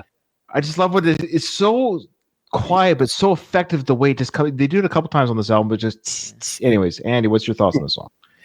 That's what I like about talking about music with you, Ryan. Is your point of view that's strictly the fandom of enjoying it as consuming it, instead of somebody like a musician dissecting the performance of it, and that because a lot of what's happening right there is the tone. Like you can tell that they've spent this is like a studio solo, which it's something that I've wondered about Ghost in general. Tobias is maybe the only known member of the band. How much of a rotating cast is happening within this band? Because obviously the saxophone player is not regular member of the band. You know, that's somebody that plays on 3 songs on tour or 3 songs on an album, or things like that. And but this is song, and just to get back to the song, it's like a Cinderella kind of 80s vibe that is maybe something that wasn't something that I consumed a ton of, but you can hear the production value of this. I think it goes back to Cayley's comment of how you can hear the production value of certain songs. I definitely think this one has an interesting production value. Actually, to me, this song reminded me so very much of Judas Priest's whole album, Turbo, but most specifically, Turbo Lover. I would like to point out that at the time that album came out, nobody knew that Rob Halford was gay, even though he turned out to be, and he had been wearing leather daddy stuff the whole time. So we should have known, but that's beyond the point. My real point is that I love this sort of a song. I love the album Turbo by Judas Priest, I think that I'm the only person in the world who loves that album. I actually think that this song really, really reminds me of Turbo Lover. However, I do think that if you didn't think that Tobias might be gay before, that some of the lyrics of the song, again, might indicate a little bit more. So again, it's love rockets shot right between your eyes, which I can imagine a couple of different things doing. Why is there a recipient a man? Could it be a woman? Well, the next line that I will focus on is, a man of faith is hard to find. You showed me yours, I'll show you mine. I think that could be interpreted in many different ways, but I certainly can think of one way. Again, I could be completely wrong about this, but the gay way. I just think it might be a little gay. To me, also, you described what the song was about, according to Tobias. To me, and maybe I misunderstood a little bit, but it felt very much like about a scorned lover who was looking for revenge, which again plays right into the the real life actions of Oscar Wilde and his boyfriend Bosie. And I think that is a very interesting thing. And so we're kind of continuing that sort of themes as we go through this album. No, I love your look. At the end of the day, I know we're having a little bit of fun of it. Who knows? He could, at the end of the day, I don't know Tobias from Adam. So at the end of the day, he could be conflicted. He was raised religious. So maybe there's a part of him that carried through to his married life where he did marry, I won't say who, but I had a family member, like it wasn't like a direct family. Distant family member. Let's just say just like not anyone, not my brothers or anything like that, but somebody in my blood related family line, there you go, who they got married, and because of religion, they got married, but the husband was gay. Yeah. He was gay. Yep. And they stayed married and had kids, and eventually they did get divorced so he could live his life as, as he wanted to. And it was amicable in the sense that, it sucks because you had a life together. They loved their children together, but obviously that's just not what he was attracted to at the end of the day. So Tobias was raised religious. So who knows how much of that religion might still be in him, despite the songs and the characters that he plays, that maybe he is fighting. Maybe there is something that would say fighting, but there's something in him that has not been fully expressed, and he could be doing that through art. So to throw away your theory is also silly. I don't know him. I don't know his marriage. I don't know what it's like, but there could be a part of him that did already do that, but he's still happy with his life too. Absolutely. And I will say this, I could care less what his sexuality. I have no vested interest in that whatsoever. It will not make me like Ghost more or less if it turns out that he is gay. I guess my entire point of bringing this up is that if he comes out as gay in the next year, I will not be surprised, and I just want to say that I called it. Unless anyone thinks otherwise, you're probably the most could care less person on the panel about him being gay. Isn't all of 80s metal kind of gay? Well, that's just it. I mean, look, I like Poison. They dressed up as women, so I don't know what that means, right? So I guess what I'm trying to say is you're not completely off your rocker with your theory, because even Freddie Mercury was singing about songs about coming out. Like, I Want to Break Free was literally I want to break free, pretending I'm straight to the world. I'm actually a gay man living the straight life. I want to break free. So it's not unheard of for artists to literally sing about what they're feeling and thinking or thought of. So you're not off your rocker with your theories. Yeah. I just never considered it. That's all. Did you happen to see the live performance of Bohemian Rhapsody that Tobias did? Yeah, I did. I reacted to it. It's in our queue to be released. Oh, okay. Yeah. Just gut reaction. Not that great. No, well, we talk about it, but let it. Yeah, we'll stand by for that So- reaction, folks. He's also My reaction singing- is, all right. He's gay. You guys, there's no way that he's not gay. There's no way that he's not gay. I have never been more convinced of something. I hope that he finds the peace to be able to come out. If he hasn't already, which again, maybe he has. This has been the most fantastic episode I've ever done. This is insane. Gay. You don't talk about De Profundis unless you're gay. And I'm saying that as a woman who is not gay. So you should definitely listen to me. Well, all I know is I'm never going to talk about that story ever in my life, unless people think I'm gay. That's what I know. It's I'll say beautiful. I I've highly never heard of recommend that reading it. before as a straight man. I've never Yeah. heard of that. I would really highly recommend reading it. It is one of the most mournful, stunningly beautiful pieces of literature that has ever existed on the face of the planet. It is beautiful, beautiful. It's signed affectionately, your friend. God damn it, I love that letter so much. Can't You're hear not you. so happy that you had me on today to talk about No. the gay stuff. Saying that we are. Stop it. No, I'm fascinated by this discussion. I think it's great because it really is it's a podcast episode as well. This isn't a reaction. This is a review of the album. And so I'm glad we have these voices. I think having 3 Ryans on would be great for Ghost fans because they just have adoration. But I like not your pushback, but I like why it is, because I think you're speaking to the people who don't like Ghost, who might be watching this still, or who don't like this album. I think they need to have a voice too, so you're expressing their opinions. Yeah. You'll get lots of comments being like, "That girl's stupid." Like She's that. hot, but she's stupid. Yeah, I got to tell you, when you have dissenting opinions, Oh. everybody makes lots of comments. So Oh. that's a good thing for interaction. Well, trust me, I do a reaction channel. It gets some views and comments, and I get some comments about my comments sometimes. Sometimes it could be a little bit hard. You're like, I can't wait. Yeah. I like it when they're mean. Oh, stop it. All right. Anyway, Hey, okay.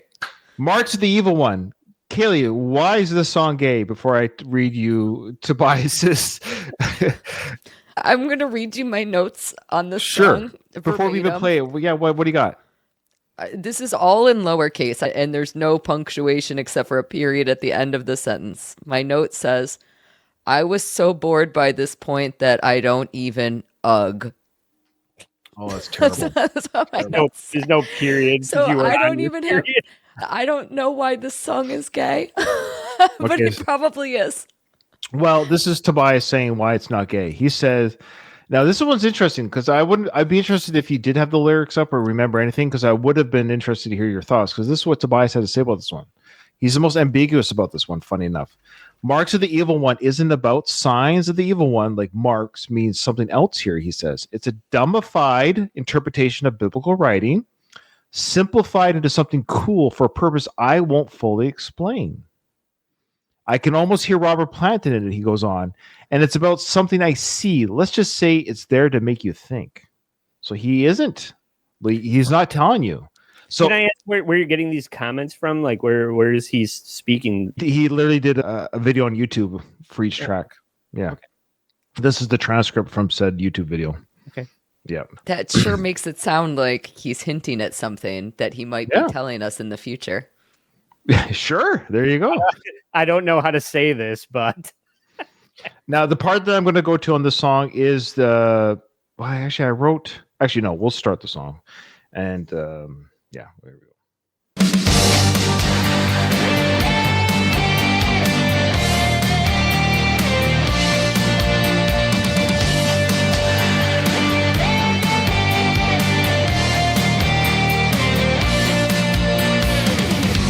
One rider has a bow, rides a steed white, and wears a crown, conquering.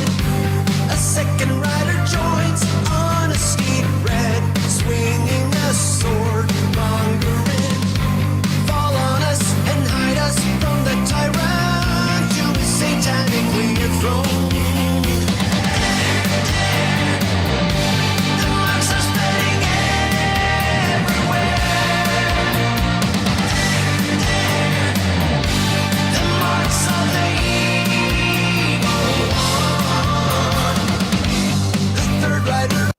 So I admit this is full cheese and I freaking love it. This is back to Broadway. I picture him on a stage with the chorus. I love the there. I just love how it's so cheesy but so cool at the same time. I guess 2025, I'm glad we're still making this music. It makes me happy. It makes me joyful. And I love how it goes there, and then the chorus later goes, watch. We're like, watch. It's so cheesy and over the top, but it's so cool at the same time. I think that's why I like Ghost so much. This is why I like them, is because he's winking at the audience, but he does it so talentedly well that it's not for me. And I think for most Ghost fans, what they like about it is so theatrical. It's so over the top and silly, but done so cool at the same. It's a fine line between cool and corny, but it's cool. I will say, after even just that short listen, I must not have written down notes the rest of the times that I listened to the song. Those were my initial thoughts. Oh, okay. I like the song, actually. Oh, there you go. I think that this is an interesting, I agree. It's super cheeseball, but it also kind of feels like a little bit of like the modern synth wave. It gives me those sorts of feels. I will be honest, I think this is probably the song that I was humming along to, coming out of this album, which I think is probably an unpopular opinion compared to the rest of the songs on the album. You're probably right. I would think most fans of this album. Well, let us know, folks at home, in the comments below, what you think is the worst song. Yes, you got to play along. I hate it when people say, this is one thing I can't stand. Sorry, when we do these album reviews, we see on YouTube comments, every song, shut up and just pick a song. It's so, the people who can't play in hypotheticals is really irritating. Anyways, Andy, what's your thoughts on the song? Yeah, I've mixed feelings on this song. Sure. The things that I like about, I could be wrong about this, but as somebody that plays a little bit, I feel like what makes the song stand out a little bit from the other ones is that it's in 2/4 time, I think, because 2/4 and 4/4 can, if you're counting like 1, 2, 3, 4, 2/4 can masquerade as 4/4, but there's parts of the song where the drums sort of stutter, which makes me think it's in 2/4, which is a cool way to approach the rhythm of this. It makes it stand out a little bit differently from the rest of the album. So I like that about it. And I like the chorus, like what you were talking about, the there. And I like at the end where it does it 3 times. He's there. He just adds it in to change it up a little bit. It's like just when you're getting sick of it, he adds a little variety for that. What I don't like is I've tried to write lyrics. I've tried to write songs, and I tried to my hand at writing lyrics, and I feel like the verses are very ham-handed. I kind of like what they're about, but it just feels so forced.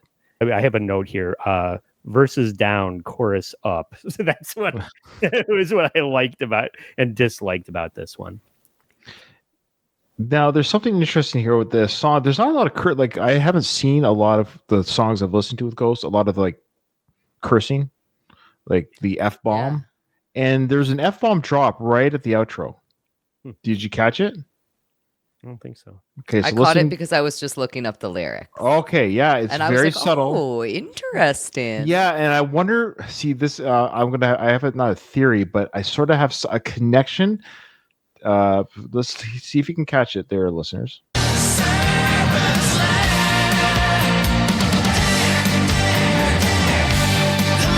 is a little more quiet. You gotta listen very closely.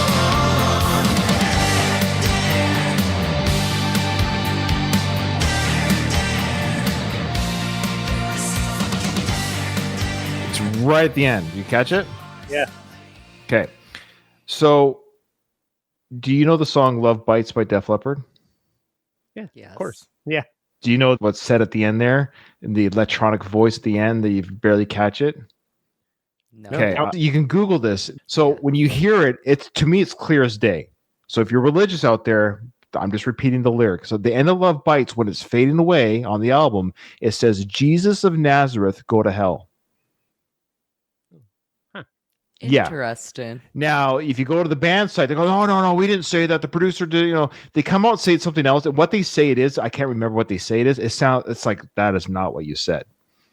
Okay, so go listen to that after, and to me, it's clear as day. And I've heard it my whole life. Again, when I was religious growing up, Def Leppard was one of my favorite bands, and I always had a hard time listening to it. I was like, I skipped it before I went to the next song because I didn't want to hear those words. Yeah. So I don't know if this is the same thing, but I feel like the song is religious overtones to it, and he does the same fade out with the only curse word at the very end. I don't know. I wonder if Tobias is doing a little bit of nod to Love Bites. I could be totally off my rocker, but it reminded me of that. Interesting. Yeah. So yeah, fun song. Okay, the next song is the one when I first heard this album. I was like, this is my favorite song. Now it's still my top like 3, so this will not be my worst pick. There's so much that goes on in the song Umbra. I can't even explain how cool the song is. If you're a fan of like Deep Purple or anything that has keyboards, this is your song. How many times you talk about guitar solos that are not death metal bands or country bands, but rock and roll bands not doing guitar solos anymore? What I love about this is like Ghost is like, you know what? I'm going to give you a keyboard solo. But before we get to that, I want to tell you what Tobias had to say about this song. He goes, Umbra is driven by lust, musically painting a picture of two parties playfully seeking each other in a hide and seek that explores into physical delight. Now, that makes sense because when you hear the solo with the keyboard and guitar going together, I think that's the role play of the back and forth between the two parties. He goes on to say, I thought it could have been the last song, the big action scene, because it's so fundamental. Human touch is one of our core drives, more basic than intellectualizing all day. It's about the urge we all have. Like after one tray of shots, everyone's ready to think about something else. I just like Cayley smirking that because he didn't reference wet ass pussy, that it must be gay. I know. I guess I'm gay too because I think about all the things that Tobias thinks about. I think about too, but I guess it's really about men, not women. I guess. Listen, You're just like, he didn't say what kind of lust. He didn't say if the parties were a man and a woman or not. Yeah. It's almost like Tobias doesn't have to spell out that he's not gay. I guess he never thought that he ever had to explain that he's married to a woman for 20 years, that he has to tell the world that, you know, by the way, I'm actually just not gay, but since Cayley is out of me, I might as well. Yeah. I gotta go public. I think that there's going to be a whole new era of Ghost. Now I'm going to get to the solo part because it's just so cool. It's if you guys great. are okay with, okay. Yeah. All right. Of course, if you're a fan of the songs, you already know, but if you don't know, go listen to it, folks. But I'm just going to bring us, because the solo part literally has 3 different parts. Here we go.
Now it's building up again. I remember when I heard this for the first time, I hear that guitar.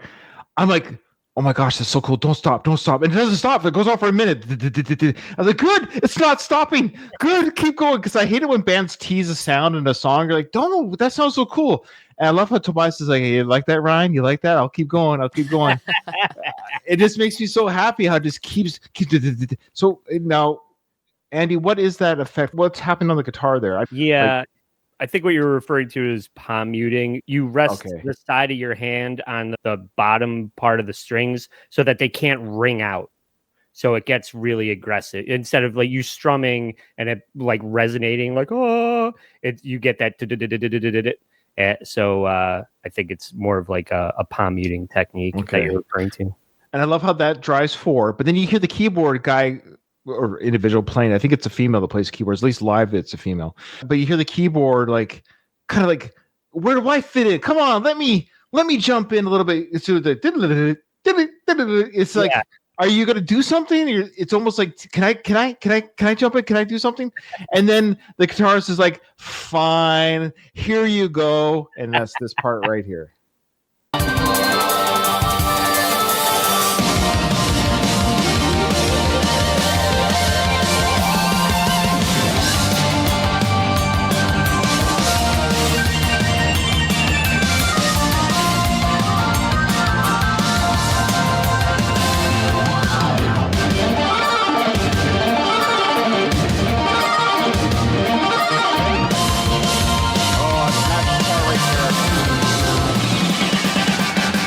In the chapel of the Holy One, in the presence of the chosen Son, I see your light shining through. Just freaking, I don't know, maybe it's still better than Cenotaph. I don't know. Those two songs battle out for me every time I hear that part. I love the way Tobias comes in and does the chorus again, and you get doom doom. I just love that.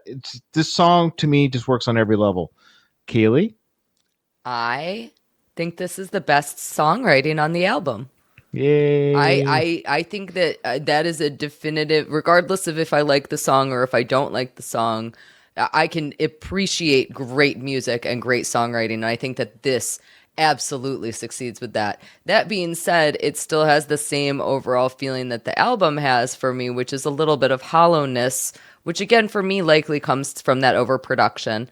But I like a lot of things about this. I love the dueling keyboards and guitars. I think you described that perfectly. I don't hate the cowbell. I think a lot of people I love it. really criticize cowbell in songs. I thought it was great. I thought it was super fun. This is a great song.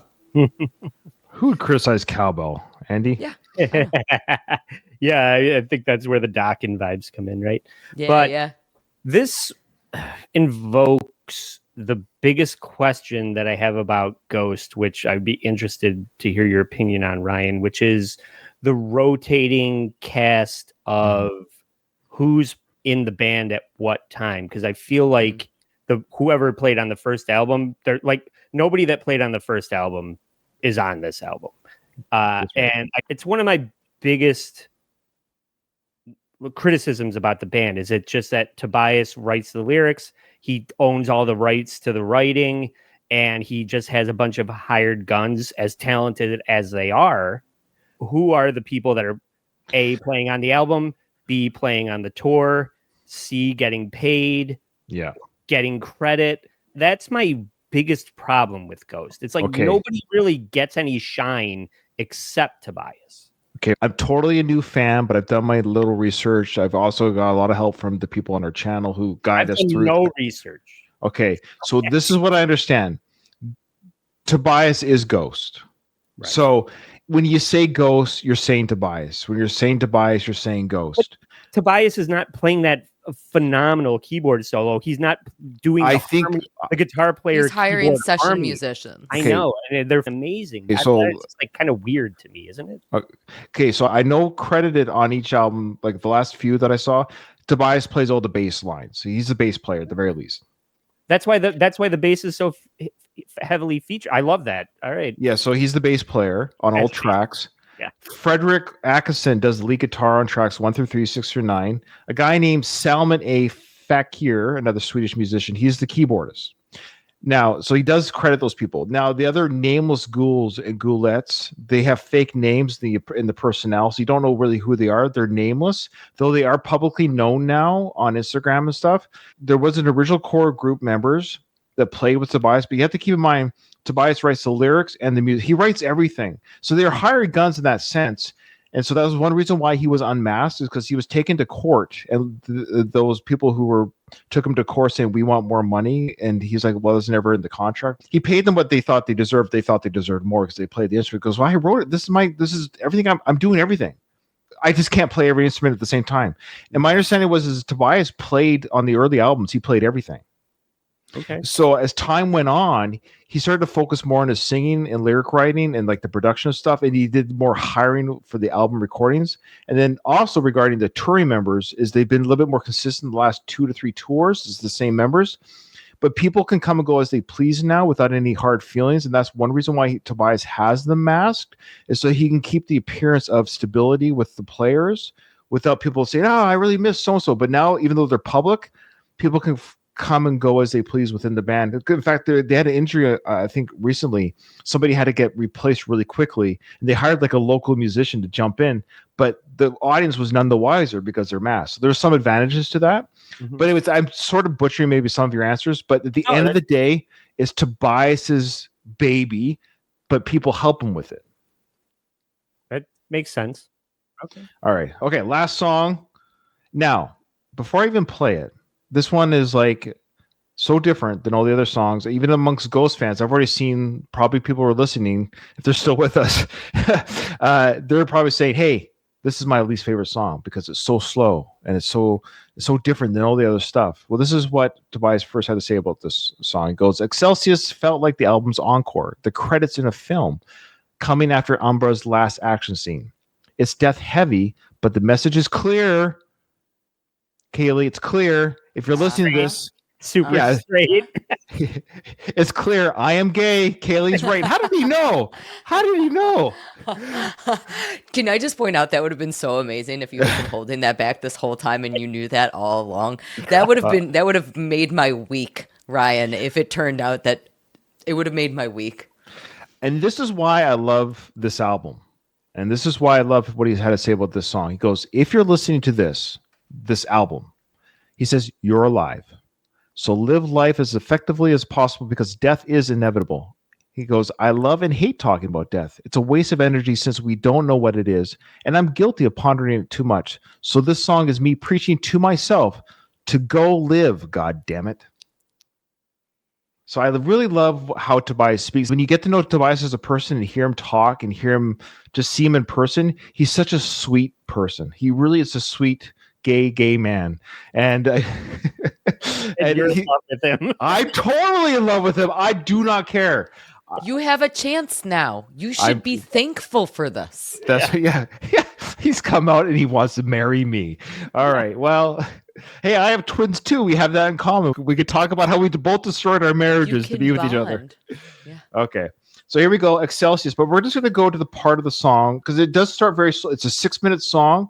It's a builder. It is a grower and a shower at the same time. I think it has a great build up. But at 2:20, I think is so. Was that? I said gay. Yeah. See, another. Oh boy, this is just. Oh boy. It is the end. So let me just go to the. I love his vocal work on the song. I think this is one of the best vocal works that I've ever heard him do because it's so raw and personal. I think that's what I like about this song. Sorry. I know it hurts.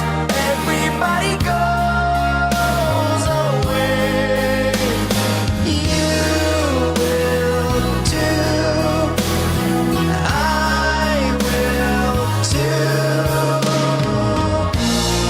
Come with me to the rainbow's end. Come with me to the Holy Land. Come with me, you will too. I will too. Excel. All right. So, what are your thoughts before we get to the solo, which I think is a really wicked solo in the song? Andy, what are your thoughts on the last closer of this album? I like a song at the end of an album that kind of puts the experience of listening to it to bed. I have been vocal about the album Men at Work's Business as Usual. There's a song that's at the end of that also does that, where it's just it just kind of rocks you to sleep, or it just shows you the door to the experience. And I feel like it's good. We talked about it with 1984 with the structure of the album. This is a song that belongs at the end of the album. And while it's maybe not really like his vocal at part of it is maybe like minor when I want it to be major and I'm nitpicking there. It's not like my favorite at certain parts, I think that it's a good way to end the album. Yeah, I definitely agree. This is a closing song. This is the end credits. But I will say that this has the worst lyrics on the album. I think that the lyrics, everybody goes away, you will too, I will too, are perhaps some of the dumbest lyrics of all time, because if everybody goes away, clearly you will too, and I will too, because we are part of everybody. I struggled with that. And I struggled lyrically. Obviously, I have focused a fair amount on the lyrics to this album. I struggled lyrically. I felt that everything was a little bit too surface level for me, and perhaps that's that same kind of hollowness that I was feeling when it came to the production of the album. I feel like I want it to go a little bit deeper. You don't have to. That's what she said. Yeah, that's, I mean, definitely not what Tobias said, but you don't have to tell me, everybody goes away. Like, show me that everybody is going away. The descriptions that you've provided that he was using to describe these songs seem more poetic than the lyrics themselves. And I think that that's a little bit unfortunate. I would have preferred to hear some of those explanations within the lyrics. Perhaps I would prefer to read his prose than his poetry, I guess is what I'm trying to say. Okay. I'll play the solo and I'll give you my closing thoughts on the song here. So I think the solo, it's just a wicked blues solo. Yeah. Writing.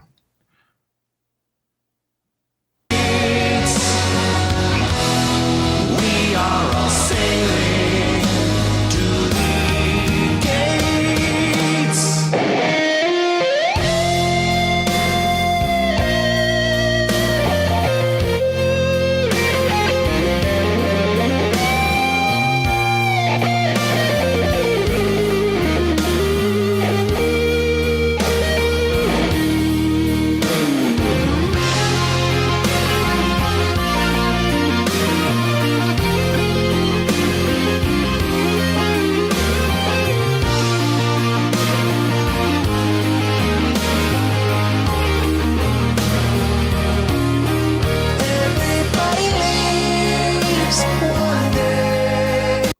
All right. So that solo is just pretty outstanding and it's so soulful as a solo. I just love it so much because it just comes in so deep and heavy and bluesy. Now, this is my not real first pushback, Cayley, because obviously we disagree on how we feel about the album, but that's not right or wrong. I can't, it's like, you like chocolate? Well, how come you don't like vanilla like I like vanilla? You can't make somebody like something that they don't like. But what I will say about the lyrics here, I have not a theory, but this is how I look at the lyrics, is that it is about death. It's about the finality of life. And I think what it is, he isn't being complicated about the experience. He's not being bombastic and flowery. It's just, we just die. Yeah. Everybody just, and that's just it. It's just, what else can you say? He says he doesn't like talking about it because it's a waste of time. So you could argue he didn't waste his time even writing incredible. I think this is a song where the music, the chorus, the buildup of the vocal work is the message. I think that's how I feel about it, where the lyrics are simple. Yeah. And the way it ends, this is the end of the avenue. And I'm afraid of eternity too. The idea that, I'm afraid too. Like, I don't know. And remember, I was raised religious, as we all were, but I was led to believe growing up I knew everything. I knew the end. That brought me great comfort. And it probably brought great comfort to Tobias about the end and his religious upbringing, that he knew where he was going when life was over. But when I left my religion, the hardest thing for me about life was actually now death, which makes me embrace, like Tobias said here, embrace life more. You're actually listening to the song. Embrace life because you are alive. You are here now. Yeah, death comes to us all. What are you going to do about it? Embrace life. And but I'm afraid of it. I'm afraid of forever too because I don't know where I'm going to end up. And it is a little bit scary because the way I was raised and what I was taught was put in my head. So my last thought on this is the reason why this is not my worst pick. I'm not going to tell you right now. Is because as of right now, if you guys are coming to my funeral, I already told my oldest boys this is my funeral song. Really? Wow. Yeah. That's interesting. And just having heard that solo, that really gives November Rain Yes, vibe, I was going to slash for sure. Yeah. which is also kind of about death, and Mhm. the last song on the album, and it's a meditation on death. Just to go back to who's doing what on this album and talking about how overproduced it feels, it almost feels like the production, and I don't know to what degree, I don't know who the producer is. Tobias. Is it? I mean, he didn't produce everything though. Like, is He produced all the of album. the arrangement of everything? The arrangement on some of these songs, like what does what when? It's him. I'm telling you right now. Tell me in the comments below, folks. About I'm honestly believe. I'm 99% sure it's like every composition piece is Tobias directing. He is the producer, director, composer. Yeah. So love it or hate it, he's in charge of everything. Okay, well that is interesting because there are a lot of choices that happen on this album that I definitely like and that I certainly don't.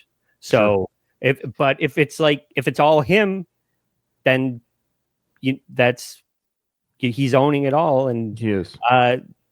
that's great. But just to put a ribbon on it, I just think this is a good end to an album that is not perfect. And I'll tell you what my least favorite song on the album was, and it wasn't this one. I will say, listening to you guys talk about this and appreciate it in a way that is different than how I know how to has really made me appreciate it in a different way. I've enjoyed listening to the songs more here with you guys than I did on my own.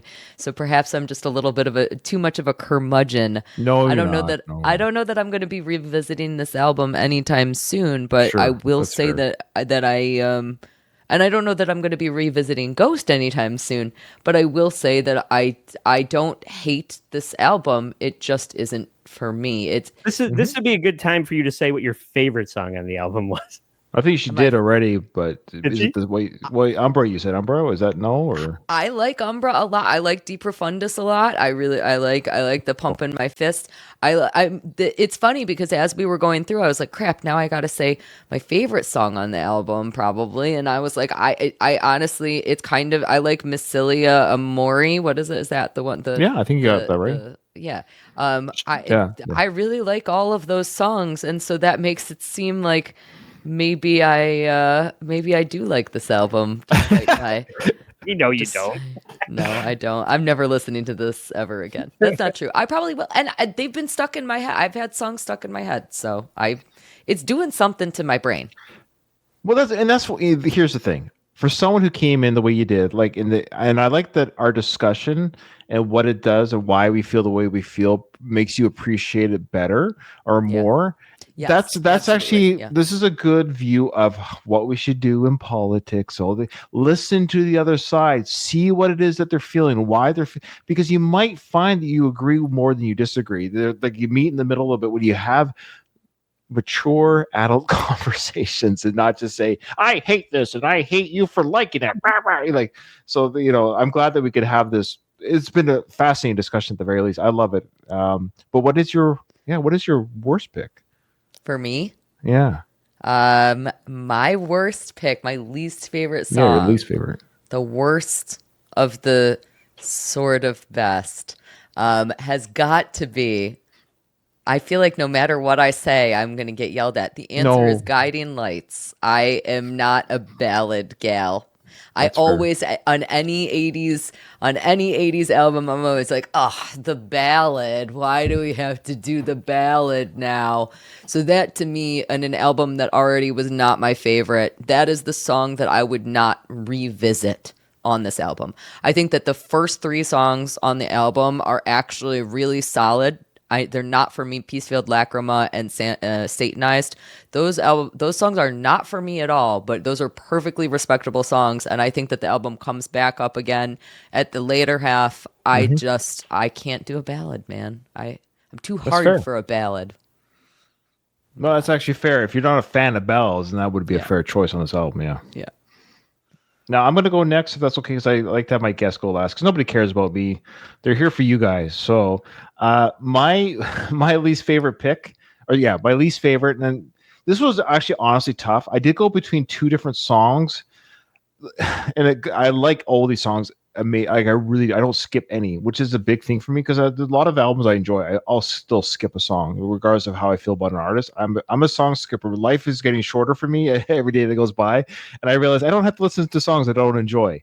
And this album for me right now, because it's new as well, I'm enjoying everything. But the only reason why this is my worst pick, I'm sorry, the only reason why, and Cayley, you actually mentioned that you particularly like the song, is because the outro drags just a little bit with nothing changing. The reason why Umbra works so well is because you had remember I talked about that sound that's so cool, and then it gives you something else. You're like, oh yeah, don't stop. And here comes the keyboard.